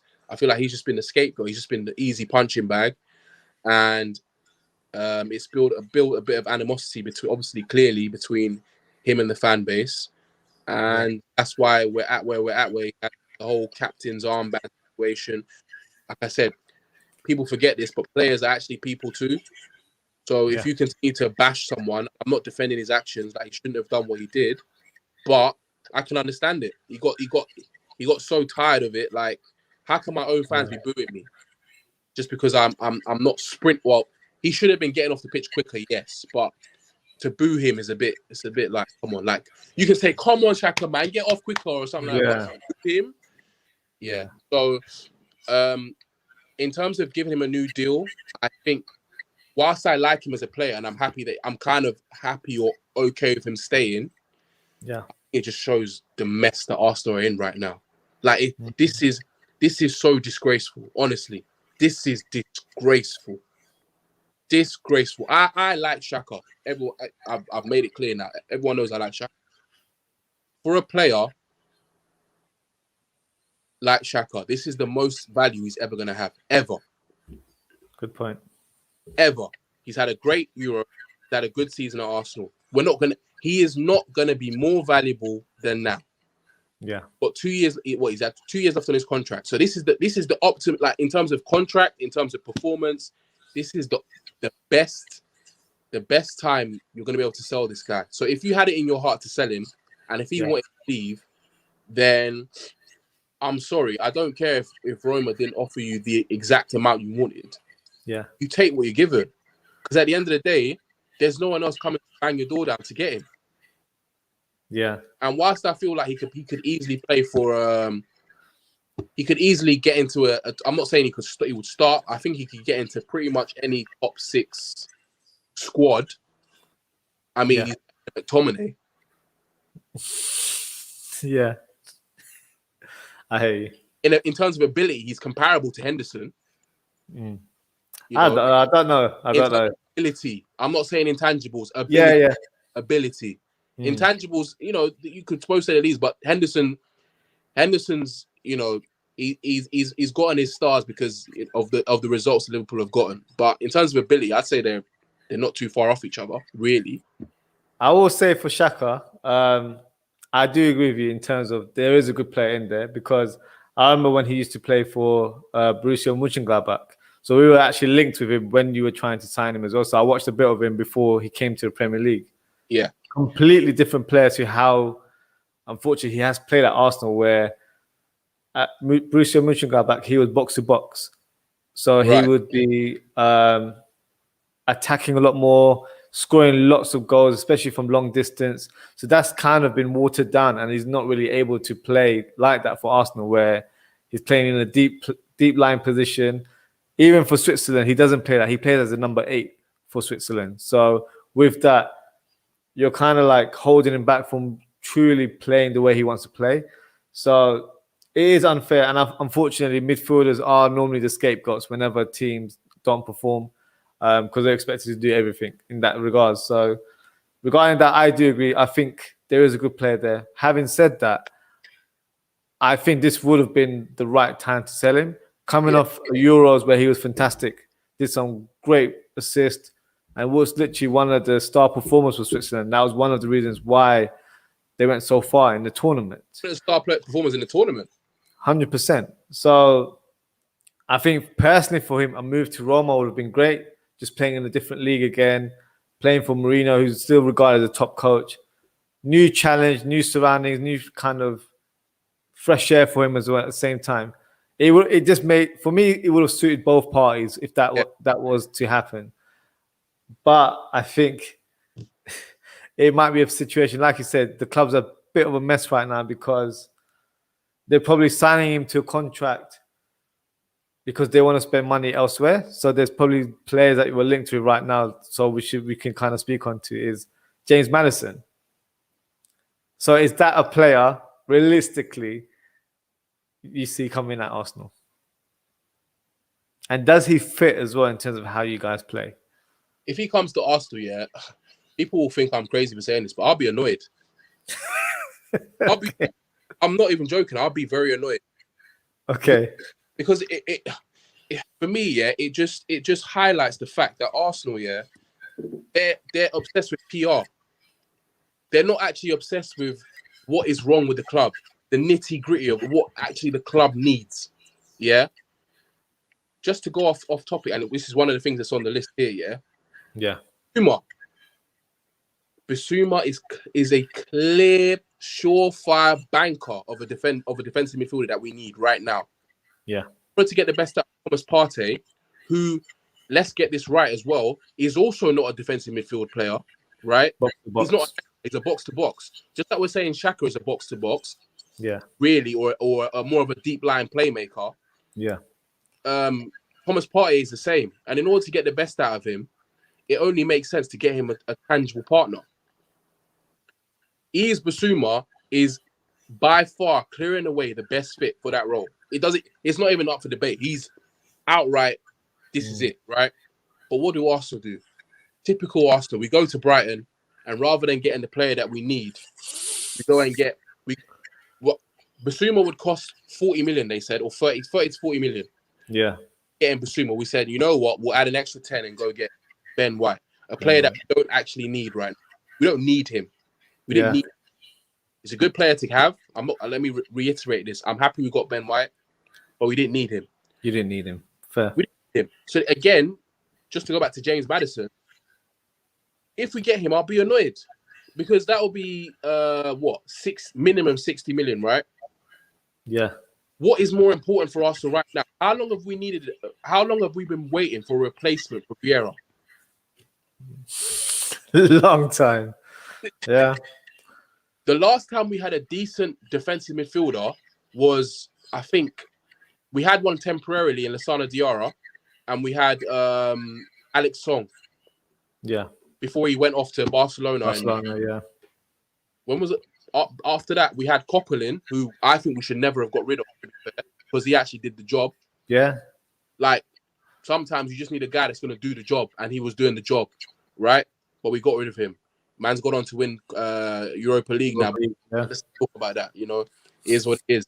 But Bissouma is staring us right in the face. Instead of looking at Bissouma, who are we looking at? Manuel Locatelli.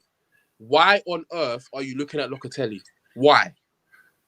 It doesn't make sense to me. But look, if you think about it, it's PR. Yeah. Locatelli's gone. He's had a great Euros.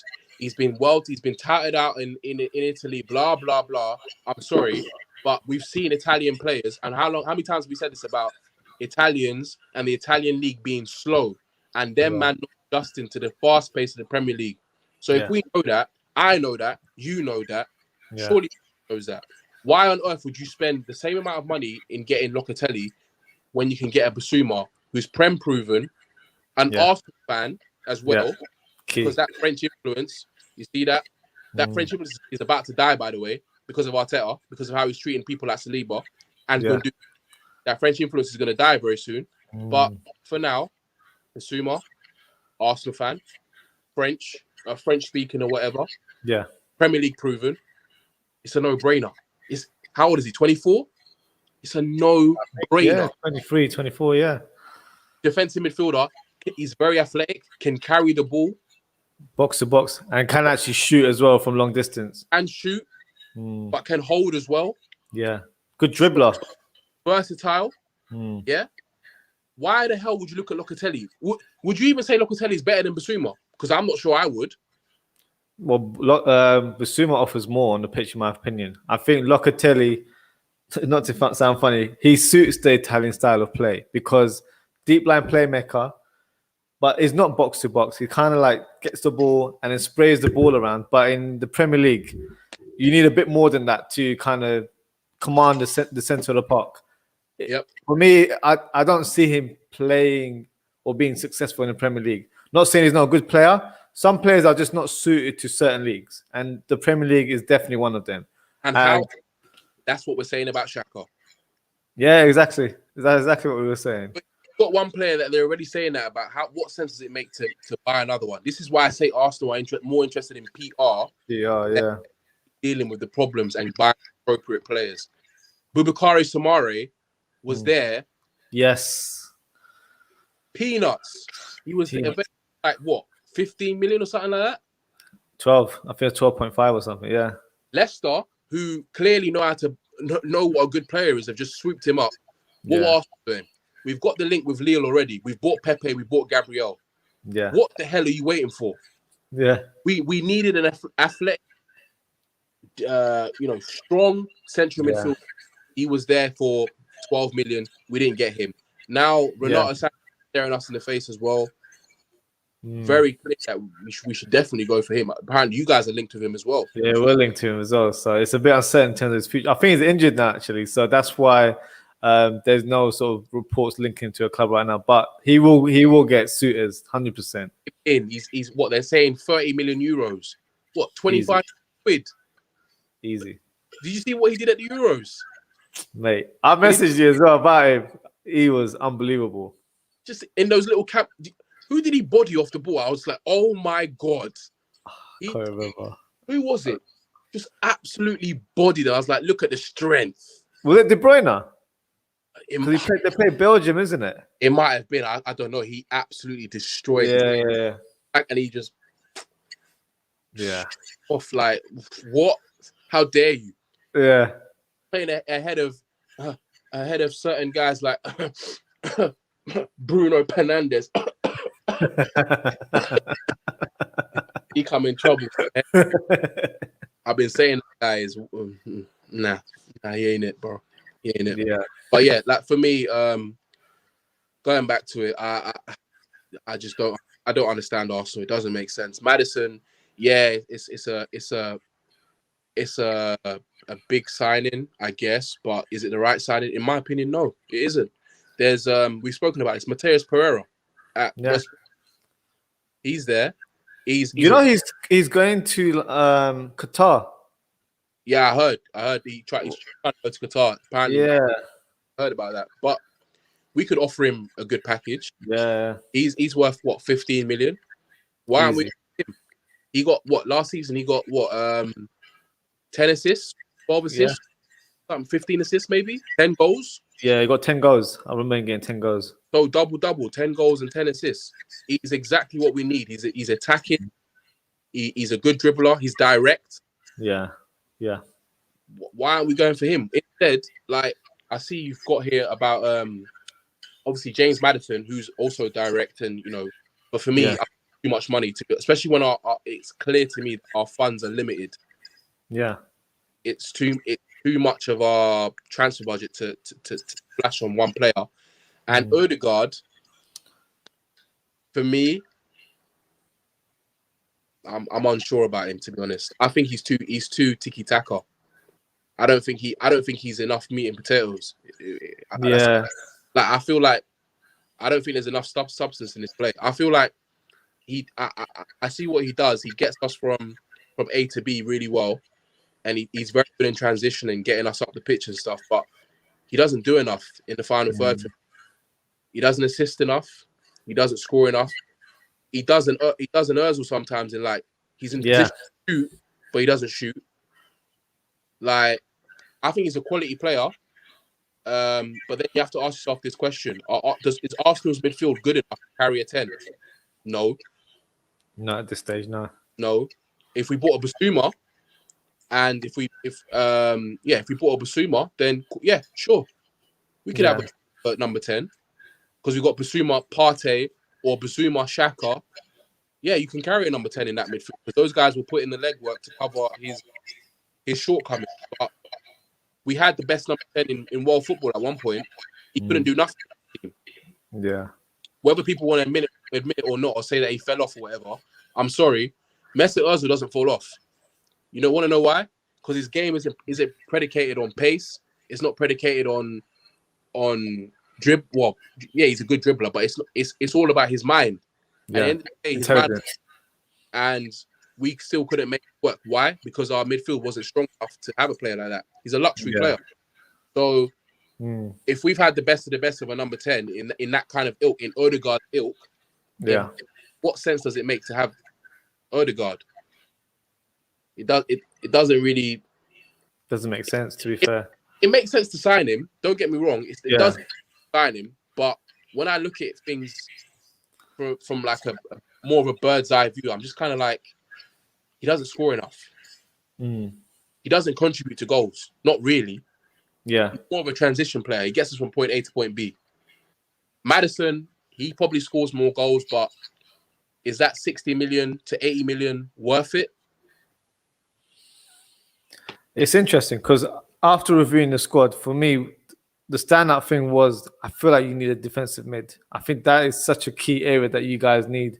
And I know we'll kind of keep backtracking, but signing Ben White, I was quite surprised. Obviously, the fee was quite large, but I thought you've got quite a few defenders in your squad. So that wasn't really a priority sort of signing because it wasn't like you need a top centre back. Like, your defensive record wasn't actually that bad. It was one of the best in the Premier League last season. So it wasn't an area that you needed improving in my opinion. So the areas for me were defensive mid. Like you said, you've not had a top one since probably Alex Song in the midfield. You need that type of player who does the dirty work, gets the ball, and then gives it on to a player that moves forward. Yeah. And Madison, as I do rate him, great player. Well, you've got Smith Rowe in your ranks as well, who kind of plays in that similar position. So you'll be kind of hindering his development, in my opinion, if you were to sign Madison. So I do agree with you. I do think these sort of reports or links with certain players is for PR. It's try to get the Arsenal fans happy. Oh, we're linked to Lautaro Martinez. Oh, we're linked to Madison. It's just like, oh, we're acting like a big club now because we're linked to big players and big fees and all that sort of stuff. But look at my club, for example. We haven't signed players in that kind of caliber. We signed players that we feel like this is what we need in our team. When we signed Gini Wijnaldum, we lacked an engine in our midfield, so we got him. Mane, we lacked pace on the wings, we got him. We lacked goals from the right side, we got Salah. These are the kind of areas you analyze and you look into and you sign players according to that. Smart. They don't have to, they don't have to be marquee signings. They don't have to be trendy signings or that, gets people up there see that, oh my God, they signed this player. It has to be the right. Look at Manchester United. They signed so much rubbish in the last few years. Sanchez, $500,000 a week, sitting there not doing anything. Do you know what I mean? Like, they signed players that they didn't actually need. So that's proof in the pudding there that it's not about just signing good players. It's signing the players that are right fit for your team. It's not about signing brand names. That's exactly. Exactly that. So to be fair, I'm quite surprised that no one signed Bissouma right now. I'm quite surprised because I feel like any of the top teams would need him, to be fair, or he would do a good job. Like he'd be great at Man City. They need a box to box or someone that can play DM when Rodri's not available or whatnot. So he'd suit there. Liverpool need him as a Gini Wijnaldum replacement 100%. I'd probably go for Renato Sanchez personally as my first choice, but Bissouma, I wouldn't mind if he was to sign. Arsenal clearly need him, and he's an Arsenal fan, so these little things, it's there in the pudding. Like, you should just go up for him. So we'll see how it goes because he hasn't been linked with that many clubs, so you never know. But the problem here is that you've signed someone in the name of Lokonga from Anderlecht. Yeah. So from the glimpses that I've seen him, I feel like he does the job that what Bissouma probably does to the team, but he's not ready, in my opinion. What are your thoughts on him so far? Look, he's been the only shining light in, I guess, all pre-season. Like, from the little clips I've seen of him, he looks like a proper player. Like he kind of looks like what Vincent Kompany was gassing him up to be, but I think Kompany needs to relax a little bit because he was saying some madness. He was saying like he's like I think, what was the comparison he gave? It was something crazy. I can find it. Like he said he was like a mixture of like KDB and someone else. I was like, what? This guy needs to relax. KDB, I can't remember. I can't find it. But he said he was a mixture of like elite players, and I was like, mate, you need to calm it right. Sorry, hold on. No worries.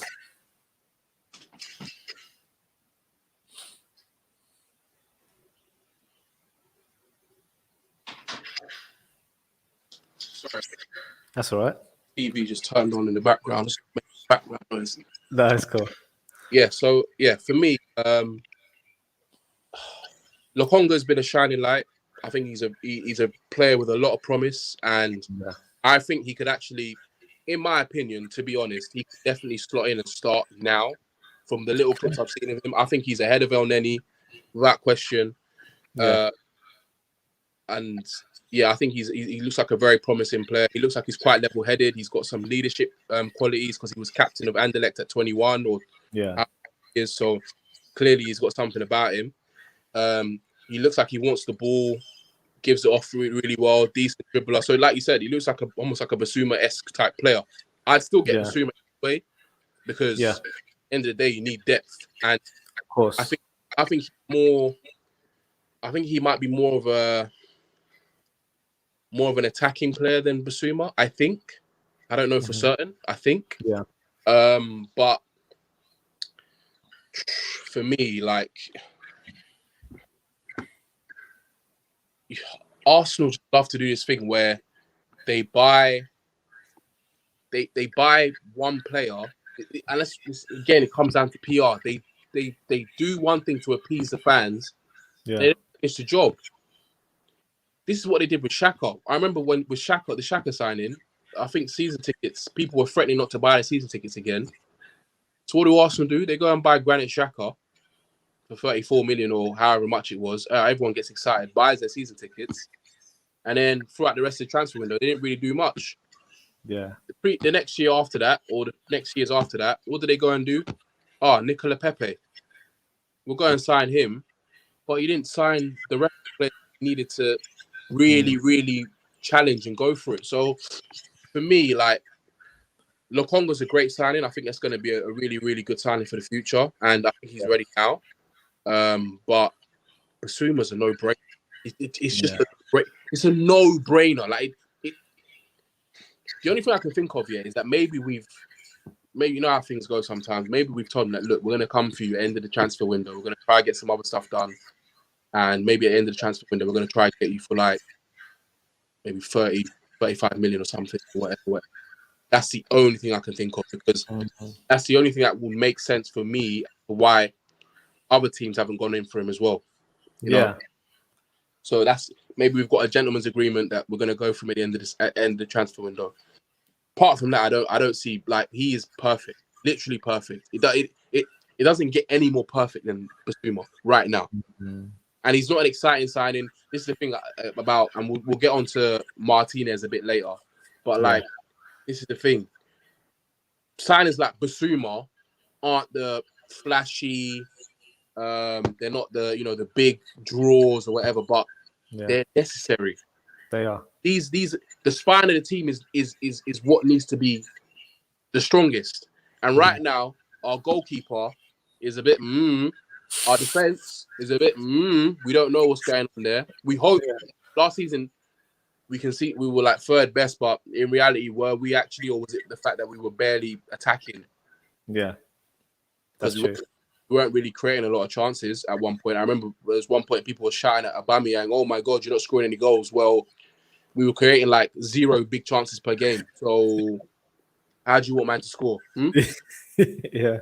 Or defensive midfielder since Vieira, we haven't had a surefire long-term replacement.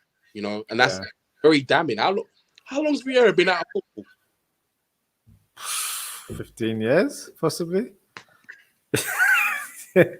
Embarrassing. So, I think another thing you put on here is about Smith Rowe. Yeah. I just want to touch on him, and I just want to say, like, I'm happy that we signed the deal. Again, very embarrassing from Arsenal. Smith Rowe's deal shouldn't. You see how they like to do the PR thing. Oh my gosh, yeah, we signed Smith Rowe to a new deal. Well, no shit, Sherlock.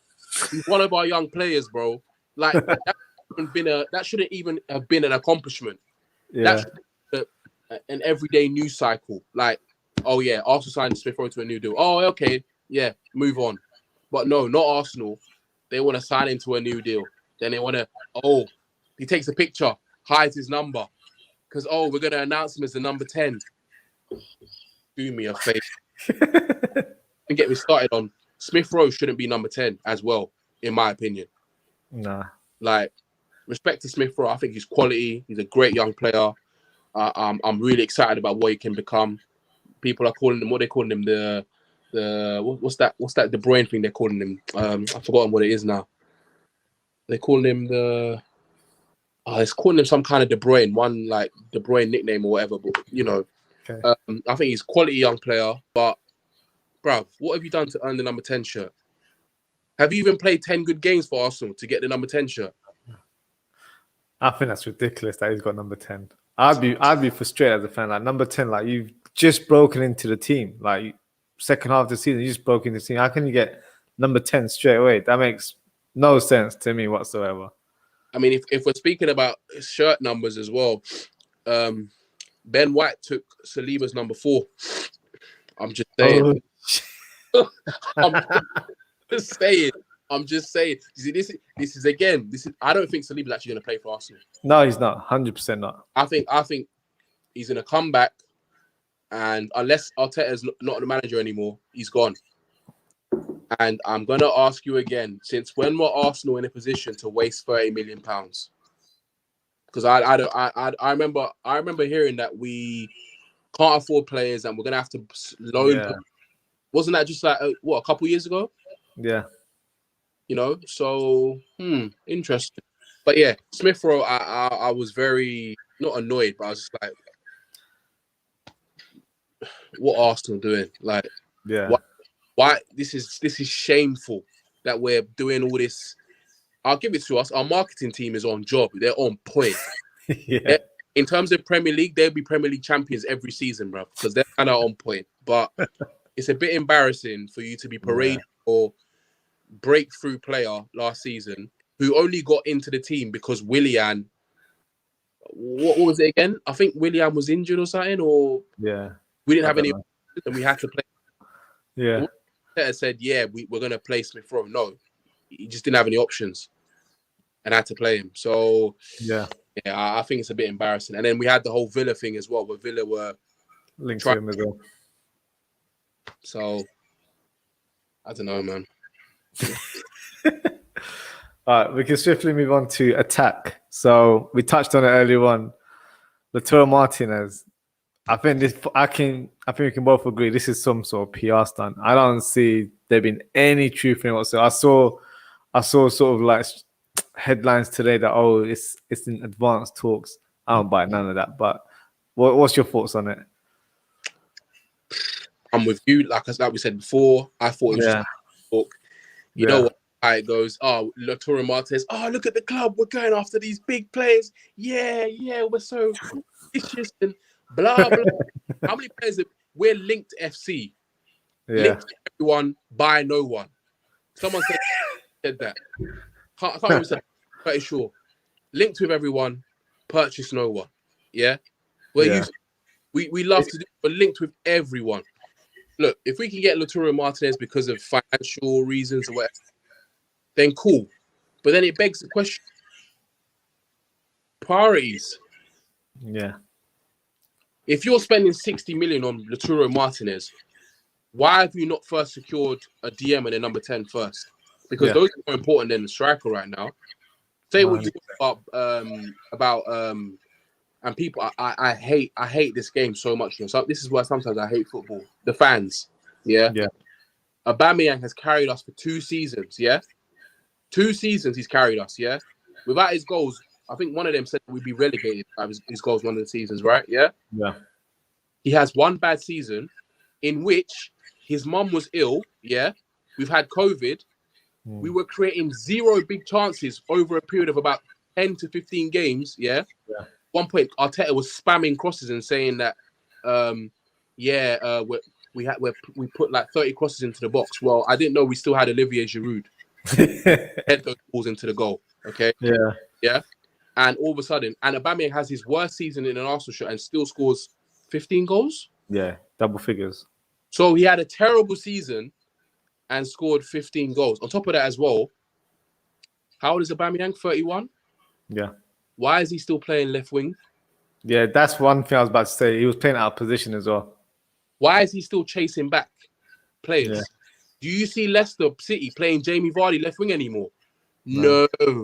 Where does Jamie Vardy play? Up front. Who are the people that he chases? Centre backs. That's it. Right? So I think we can all agree that Arsenal, a striker is not a position of need at this very moment. Lacazette is still a serviceable striker. I actually think, again, he's another player that we've let down. We forced him to come. If you look at his average position in games, yeah, he's never in the box. Everyone's always complaining that he doesn't score enough goals, Well, maybe if he was actually in the box, he would. Yeah. But our play predicates him to come deep, link the play, and then that's how our wingers are the ones that try and score the goals, i.e. Aubameyang, i.e. Pepe. So when people say he doesn't score enough goals, well, maybe if he was in the box, he might actually could score some goals. And he's a big game player. The big game player. He in the big games, he turns up. So for me, Lautaro Martinez is again a luxury, a player we don't actually need, and that just shows me once again that Arsenal's priorities are not where they should be once again, and we're more interested in PR and selling shirts and getting the fans excited rather than actually building a title challenging or a top 4 at least challenging team. That's just my opinion, because it doesn't make any sense. It doesn't make any sense to go for him, to be honest.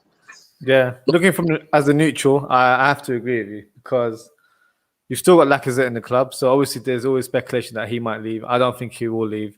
Aubameyang, same situation, he won't leave as well. So you've got two, in my opinion, two quality strikers that can still lead the lines, that still do the job for the team.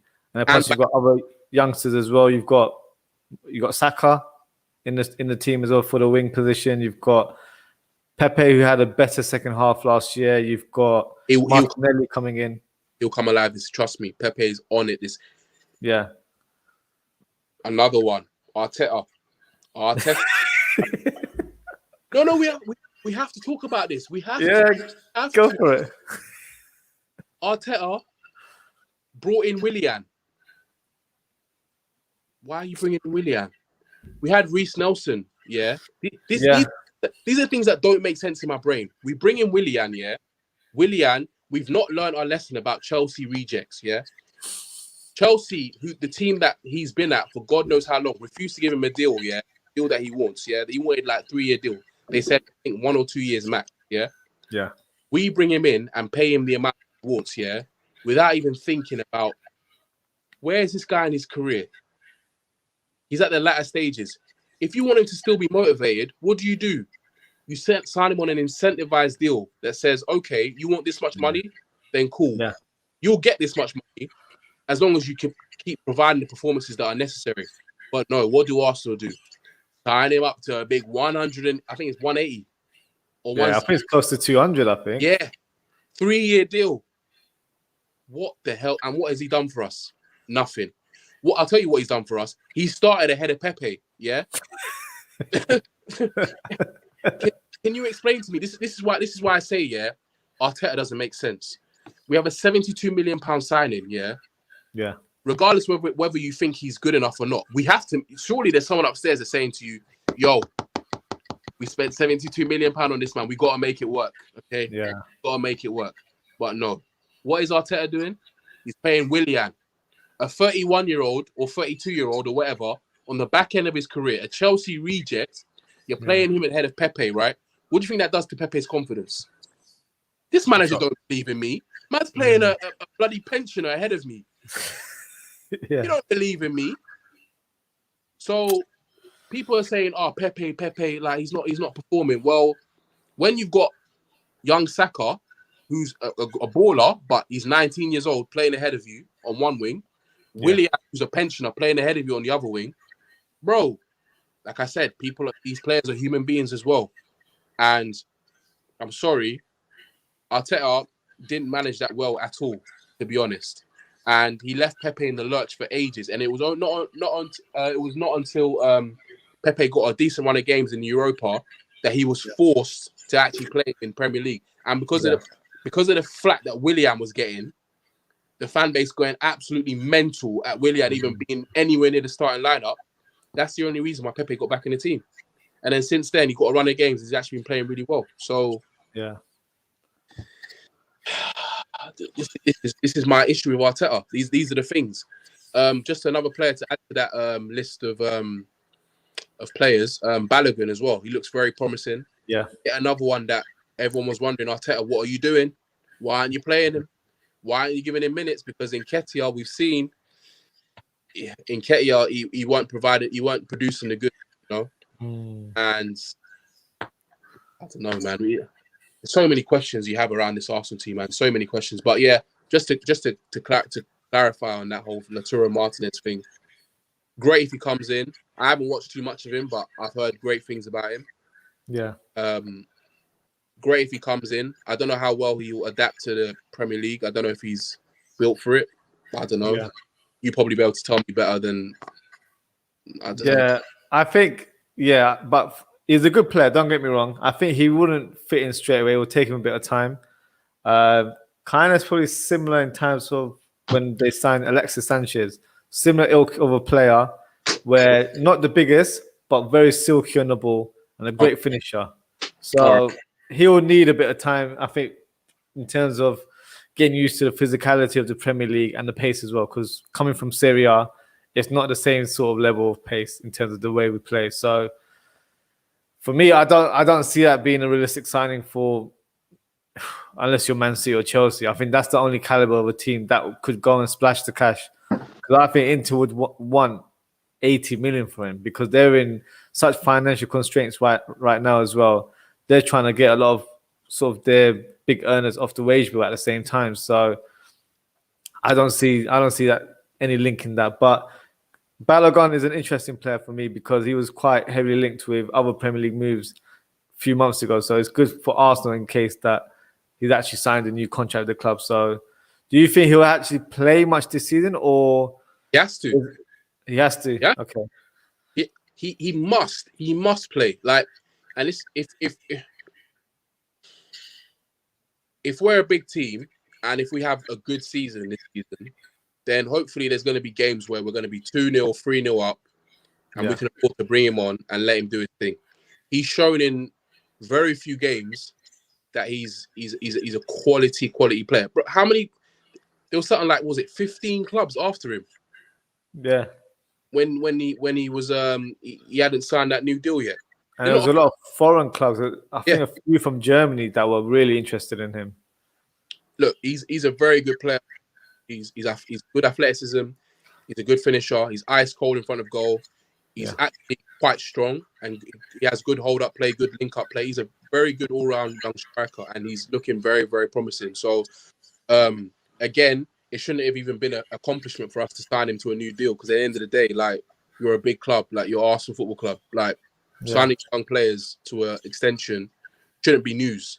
It should just be like, oh, we signed him to a new deal. Oh, okay, cool. Like making a big deal out of it. It shouldn't be a big deal. It shouldn't. Yeah. That's like you guys signing Harvey Elliott to a new deal. Did anyone even talk about it? It just move on. Like, what about it for? It shouldn't even be a discussion point.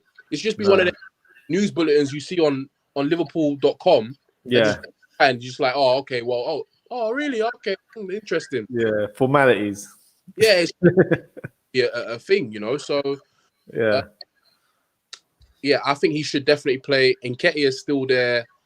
I think he's going to be sold, but you know, like attack is not.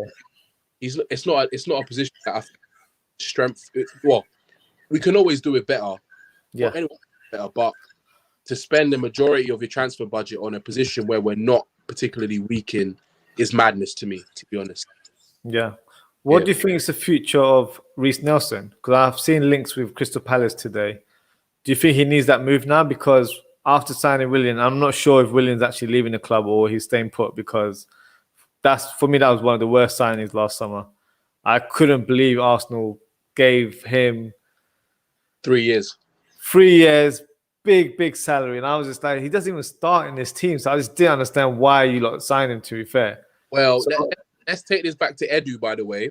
Let's take this back to Edu because, you know what, I've got some words to say about Edu, You want to give him a benefit of that because he's in the but that guy, I'm sorry, but he's playing games, bro. He's playing big games.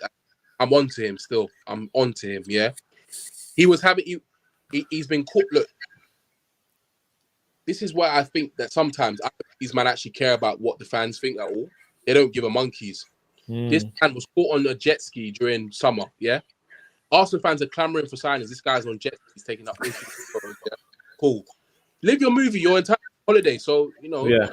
I'm not, like I said, I've worked within football. So I'm not one of these guys. It's like, oh, like, I get it. They're normal people. So live your movie, do your thing, whatever. Cool. Yeah. He then gets clocked.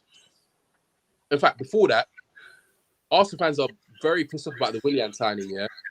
And he's talking about Willian needs time to settle in. Yeah. Meanwhile, Willian probably hasn't even moved house because he, like, what? Lives down the road. Down the road. On top of that, yeah, he said something sarcastic. Like, what? Is he meant to be like, boom, Messi? So you're taking. What do you expect from him then? Like, no, taking the piss out of the fans pretty much and saying, lot need to relax. Like, is he meant to be Messi or something? Like, okay. And then to top it off now, this man was caught having dinner with Raul Senelli, the brown bag man. The man that they're accusing of let's see, hype or juicing up the Pepe fee. That's what they're saying. They're saying that there was some fees there that shouldn't have been paid. That's what they're saying. Okay. So this is all speculation, by the way, but sure, that's a terrible look for our director of football to be spotted out in public with this man. Surely. No, 100%. So these at the end of the day, signing Willian was a very stupid decision, very dumb, very, very dumb. There's no other way to describe it. That is arguably one of the worst signings in Premier League history, easily. Not because Willian's a bad player or he's that bad of a player, but because he's at the back end of his contract. The team that he's built his name upon are refusing to give him the deal that he wants. Or for some reason, you're in a position to do that. Why? And there's no other clubs interested as well. So your £72 million signing isn't going to be best pleased by this signing. It doesn't make sense. And not to say that he's on the same level, but at one point, Reece Nelson was on the same arc as Jadon Sancho. Yeah, he was. And when he was playing in Germany, he was. Yeah. Reece Nelson was putting up just as much trees as Jadon Sancho was in his first season at who did he go to in Germany? It was Hoffenheim, I think it was. Yeah. Reece Nelson was doing a really, really good job. I don't think he had as many stats as him, but there was a buzz around him. And when they were both young together, they're both friends. They're both grown up together. They were on the same kind of arc. I'm not saying that Reece Nelson is going to be as good as Sancho, but they were comparable. Yeah. Reece Nelson has shown glimpses here and there that there's a player in there somewhere. He just needs a bit of confidence and a bit of. I think he needs to get his strength up a little bit as well. Work on his his strength, get in the gym a little bit. But he looked like a good player. And to sign Willian was at his detriment. It was because at the end of the day, the times when Pepe wasn't playing well, you should give him that opportunity to Reece Nelson to show you what he's got. Yeah. And in a few of the Europa League, Reece Nelson played okay. He had something. So for me, it's senseless. Arsenal wasting money that they don't have. Because now I don't know what the total of Willian's deal is, but we can do the math. Like 180 a week. Listen, I don't want to do the math because that's crazy. No, I think I'll know you a little bit more knowing how much he's earning, because for me, definitely one of the worst signings last summer. Not sure why he was recruited, and for me, it was kind of like the end of his kind of career. Not in a rude way, but I just feel like he wasn't going to add anything to Arsenal. He wasn't going to add the sort of like a next level to that team. Because you could see in the Chelsea shirt, he just wasn't doing it for them as well. No, that last season he had a decent, got like decent stats, but why we signed him? Yeah, he had Jarapchik. Because we were linked to him, and I was just praying that we didn't get him, because I was just like, it's not what I want. Look at it. We had three kid Jarapchik players on our books. Cedric, that signing didn't make sense. Yeah, 4 year deal didn't make any sense. Willian, 3 year deal, don't make sense. David Luiz, probably the only one that actually did make sense, and for some reason we didn't give him another deal. Yeah. which in my brain doesn't make sense. Doesn't make sense. No. What you say, what you want about David Luiz, I don't think he was a massive problem at Arsenal. I think he was a blessing at Arsenal. All the young players look up to him, respect him. Yeah. That's well known. He's respected in the game. Yeah. Again, what happened? Falling out with Arteta. We're not making it up. It's a common theme, and I think it might, not to kind of jinx it for you guys, it might hamper your progress going forward, and it remains to be seen how long he stays at the club, because after these new signings that you've had, will the board still have faith in him this time next year? Remains to be seen. But in terms of, you've got a lot of players that I feel like maybe surplus to requirements at your club. So maybe. So I'll drop a few names. You mentioned Chambers earlier on, who's had a good preseason. Would you consider selling him or keeping him? So I like Chambers, and do you know what? Yeah, it's not even his fault, to be honest. I feel bad for him because I feel like he's been really, really unlucky with injuries. Yeah. I think he'd be a great utility man to have. He can play right back. He can do a job at left back. He can play centre back. And for Fulham, he was player of the season and he played DX. So he's actually very good, utility man to have. I feel like, unless we're going to give him a new deal, now's the time to sell him, to be honest. No, that's interesting. We bought him for 12 million. If we could sell him for 15, that's a win, in my opinion, when he hasn't really kicked on. And these kind of players here, yeah, players that potentially might have a bit of potential in their career or maybe sell-on value. I'm not sure whether that's the case with Chambers, but these are the kind of players where you just put in a nice little 10%, 20% sell-on fee. Yeah, that's what they've done with Maddison. Yeah. That's the reason why Leicester want to charge 80 million, because Norwich, they put a 10% sell-on fee in his contract or in the sale. So yeah, for me, Chambers, I think he needs to go, to be honest. What about Willock? Huh? Willock. Keep. Why we're selling him. I've always said this, and this is not, I'm not saying this now, I've tweeted this many a time. Willock is not a number 10. He's not. He's a box-to-box midfielder. Number 8. He's an 8. Yeah. He's very athletic. Very athletic. Like, I don't think people are sleeping. He is quick. He is. Covers the ground mad. Very fast. Yeah. Good strength as well. I wouldn't say he's the best dribbler, but he's a good ball player. He can get the ball. He can move the ball across. He can dribble past players. He can get past them. For me, his only downside is decision making, and that was very evident when Arteta kept playing him in the number 10, and I was getting very, very frustrated because you can see he's not a number 10. He's not thread the ball through the eye of the needle type of player. No, he's a goal scorer. Arrive in the box, bang it in. You even saw the other day he scored that goal that wasn't caught because there was no VAR. I think it was against Chelsea. Arrived late, smashed it in the top corner, hit the bar, went over the line, but the referee didn't see it. Yeah. Willock, clear sell. Like, this is what you hope from players when you send them out on loan. They go out on loan, they find themselves, and they perform. But why on earth would you sell him? Yeah. Especially when we need midfielders right now. Why would you? If we keep Willock, then we only need one more midfielder. That could be Bissouma. Could be. Yeah. What about Torreira? I didn't realize he was still signed. I thought he was sold, but I believe he's still signed to the club. Sell him. I feel bad for the guy, but to be honest, I do feel bad for him for the personal things that happened to him. Yeah. But I said this to the man them as soon as we signed him. Why are we signing this guy? We have Coquelin. Why are we signing this 5'5" guy? Please explain it to me. Please. Yeah, he's a tough tackler. I like him. I think he's a good player. But for me, Arsenal have gone... Why have we gone away from a formula that worked?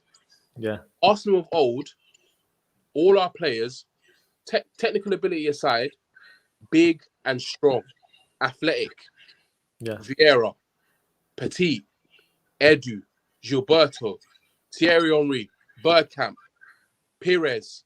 Like even as much of a finesse player he was still about 6 foot, Yeah. 5'10", 6 foot, somewhere around there. Mm. Then we saw Barcelona doing their tiki taka, and we thought, hey, we're gonna try to do that too. And then we started buying smaller players like Arzola, who's a baller, by the way. Yeah. You know, like for me, it never made sense for us to buy Torreira, and I've been vindicated. Not necessarily in terms of performances, but he hasn't adjusted well. You know, he's had family issues, and for me, sell him straight away. It's not even up for debate. He doesn't want to be here, and for me, another reason why I didn't want Locatelli. Locatelli wants to go to Juventus. That's known. That's documented. I don't want players at Arsenal. Yeah. That's second choice. Get rid of him. So, Pereira, respectfully, things haven't worked out. That's his life. If we can get a young 12, 15 million for him, fantastic. Sell him on, man. Sell him on. No, that's a fair point there. So before we wrap up, I'll just play a bit of fantasy football with you. So just to cheer you up a little bit as well, because we're going through the team, and it's just like I could tell it's been a stressful one. So yeah, if you were Arsenal manager, so forget Arteta, kick him out the door. So if you were the Arsenal manager, which 3 players sort of dream signs would you want to make? So let's say you've got unlimited budget, 3 players that you know, areas that in the team that you need to improve. Who would you sign?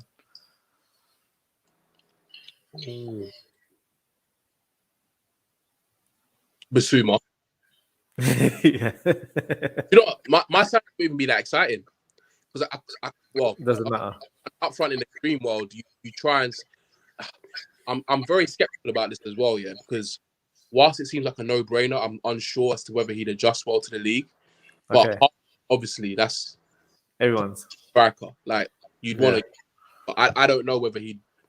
I think he would do well. He's quite a strong lad, and yeah. So Haaland is one. I'll probably sign Basuma and Martinez if I'm being honest. I'm not even joking. I'd bring Emi Martinez back. It might sound boring, but for me, I'm all about. I don't care about PR and all that. I want tangible things, and our spine is what we need to strengthen. At the end of the day. Oh, and on top of that, bonus one, I'd bring back Saliba and go and do. I love that. Recall them from loan. Come back. I love that. No, I love that. That's a good selection there. Yeah. Realistically, what are your expectations for next season? What do you think Arsenal can achieve? 10th. Listen, I know we ain't got much time. I'm gonna just keep it real, yeah. And I can't even believe 2 hours have pretty much flown by, man. I know. I just clocked the time as well. Yeah. Yeah. Look, it's 10th for me, bro. Like, what? If you look at Arsenal objectively, how are we any better? We signed Ben White. Okay. We signed Lokonga. Okay. Not proven, and Tavares as well on your left. They're not proven signings. They're not impact. We don't have a solid first choice goalkeeper at the moment because whilst he might still be here in spirit, Leno has his eyes elsewhere because he said as much when they asked him about a new deal and that he said he was open to other opportunities at one point. So he's not fully here. So he's looking to leave. Aubameyang, whilst I still believe in him, he's a year older. Whether or not we're going to play him in the right position is. Willian is still here. Saliba is not here. Guendouzi is not here. Mavropanos, by the way, Arteta said this with his own mouth. He said Saliba and Mavropanos will get the opportunity in pre-season to stake a claim for first team place. They didn't even make it to training camp. Okay, they didn't make it to the plane. They didn't even make it. They didn't make it to the plane. Everyone left, but they never made it anyway. That's mad. Yeah, I think we'll finish 10th.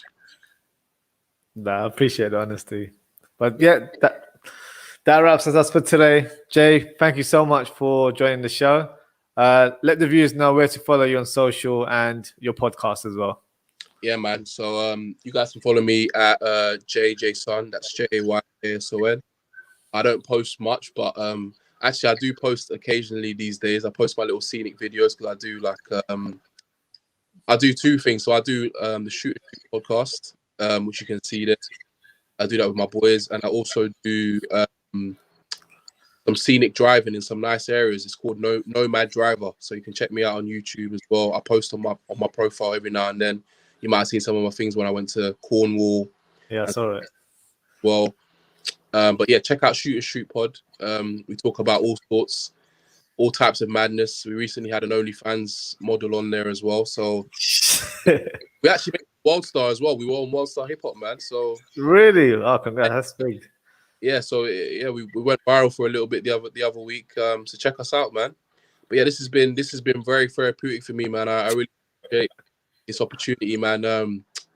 I was gonna ask you quickly just before we leave, like, for what would your not like unrealistic signings yet, but if you ideally could sign 3 players right now for Liverpool, who would you sign? Okay, so for me, I feel like we need a right back because I don't think we have sufficient quality to back up Trent. So if he was to be injured, I don't see, like, we've got Nico Williams, but apparently he's linked with a move to possibly Leeds United, so he might be elsewhere. So we don't really actually have cover for that position. And to put Joe Gomez there in the right back position for me it doesn't suit him. So our right back, I would love to see. Do you know what? I was impressed with one player in the Euro. So I know it's like a trendy kind of player, but the guy from Denmark, Myler, who's their fullback. I quite like the look of him because he can play left back and right back. Okay, he's got a couple of goals, so that'd be like a signing for the right back position. Yeah. Defensive, not defensive, but like a defensive-minded midfielder. So someone to replace Gini. So for me, I'd go for Renato Sanchez. That's the guy I want to come into the team. Yeah. And I feel like we need a number 9. I love Bobby Firmino, but I feel like we need someone who can actually score goals and lead the line differently now, or just give us an extra cutting edge up front. So Lautaro Martinez would be a dream one. But I like the look of Vlahovic, who plays for Fiorentina. So I'm not sure if you see much of him. If you haven't, I'll send you some clips later on. He looks like a decent player. So I feel like he would be kind of realistic to attain because he's not the trendy guy right now. But I feel like if you watch him in action, you can see that he's got a big future ahead of him. So yeah, those would be my 3 realistic dream signing if I was Liverpool manager. But obviously, my owners are probably FSG, so I probably wouldn't be signing any of those guys. So that's another story there. All in the same boat, man. But yeah, man, thanks for having me. I really appreciate it. Man. It's good to get my frustration out about Arsenal, man. Because for me, I think actually after this season, I do actually feel I'm gonna retire because I've gotten to a state. It might seem funny, but I've gotten to a state like I'm starting not to care anymore. Yeah, because you can't let these, like, it gets to a point, and this is like really important to say. It gets to a point where it starts to affect your mental health. Yeah, it gets to a point where Arteta was doing things and my chest was starting to get tight. No, that's not good. And I was like, whoa, I need to chill. So I was like, yeah, relax. So like now I'm just like, okay, I also do this. Okay. Yeah, don't take it too hard or too seriously. That's the way I would look at it as well. So yeah, in the eye and tell you that I think we're going to finish 10th, and I didn't even stutter. I didn't frown. I just kept it real. Yeah. No, I kept it 100. I appreciate that. But yeah, Jay, thank you for coming on the show. I will probably invite you if you're still a football fan during the season in some capacity. Probably like a lead up to Arsenal and Liverpool whenever we get to play each other. But yeah, so everyone, thank you for tuning in. And hopefully we'll see you guys very soon. Take care. Take it easy, guys.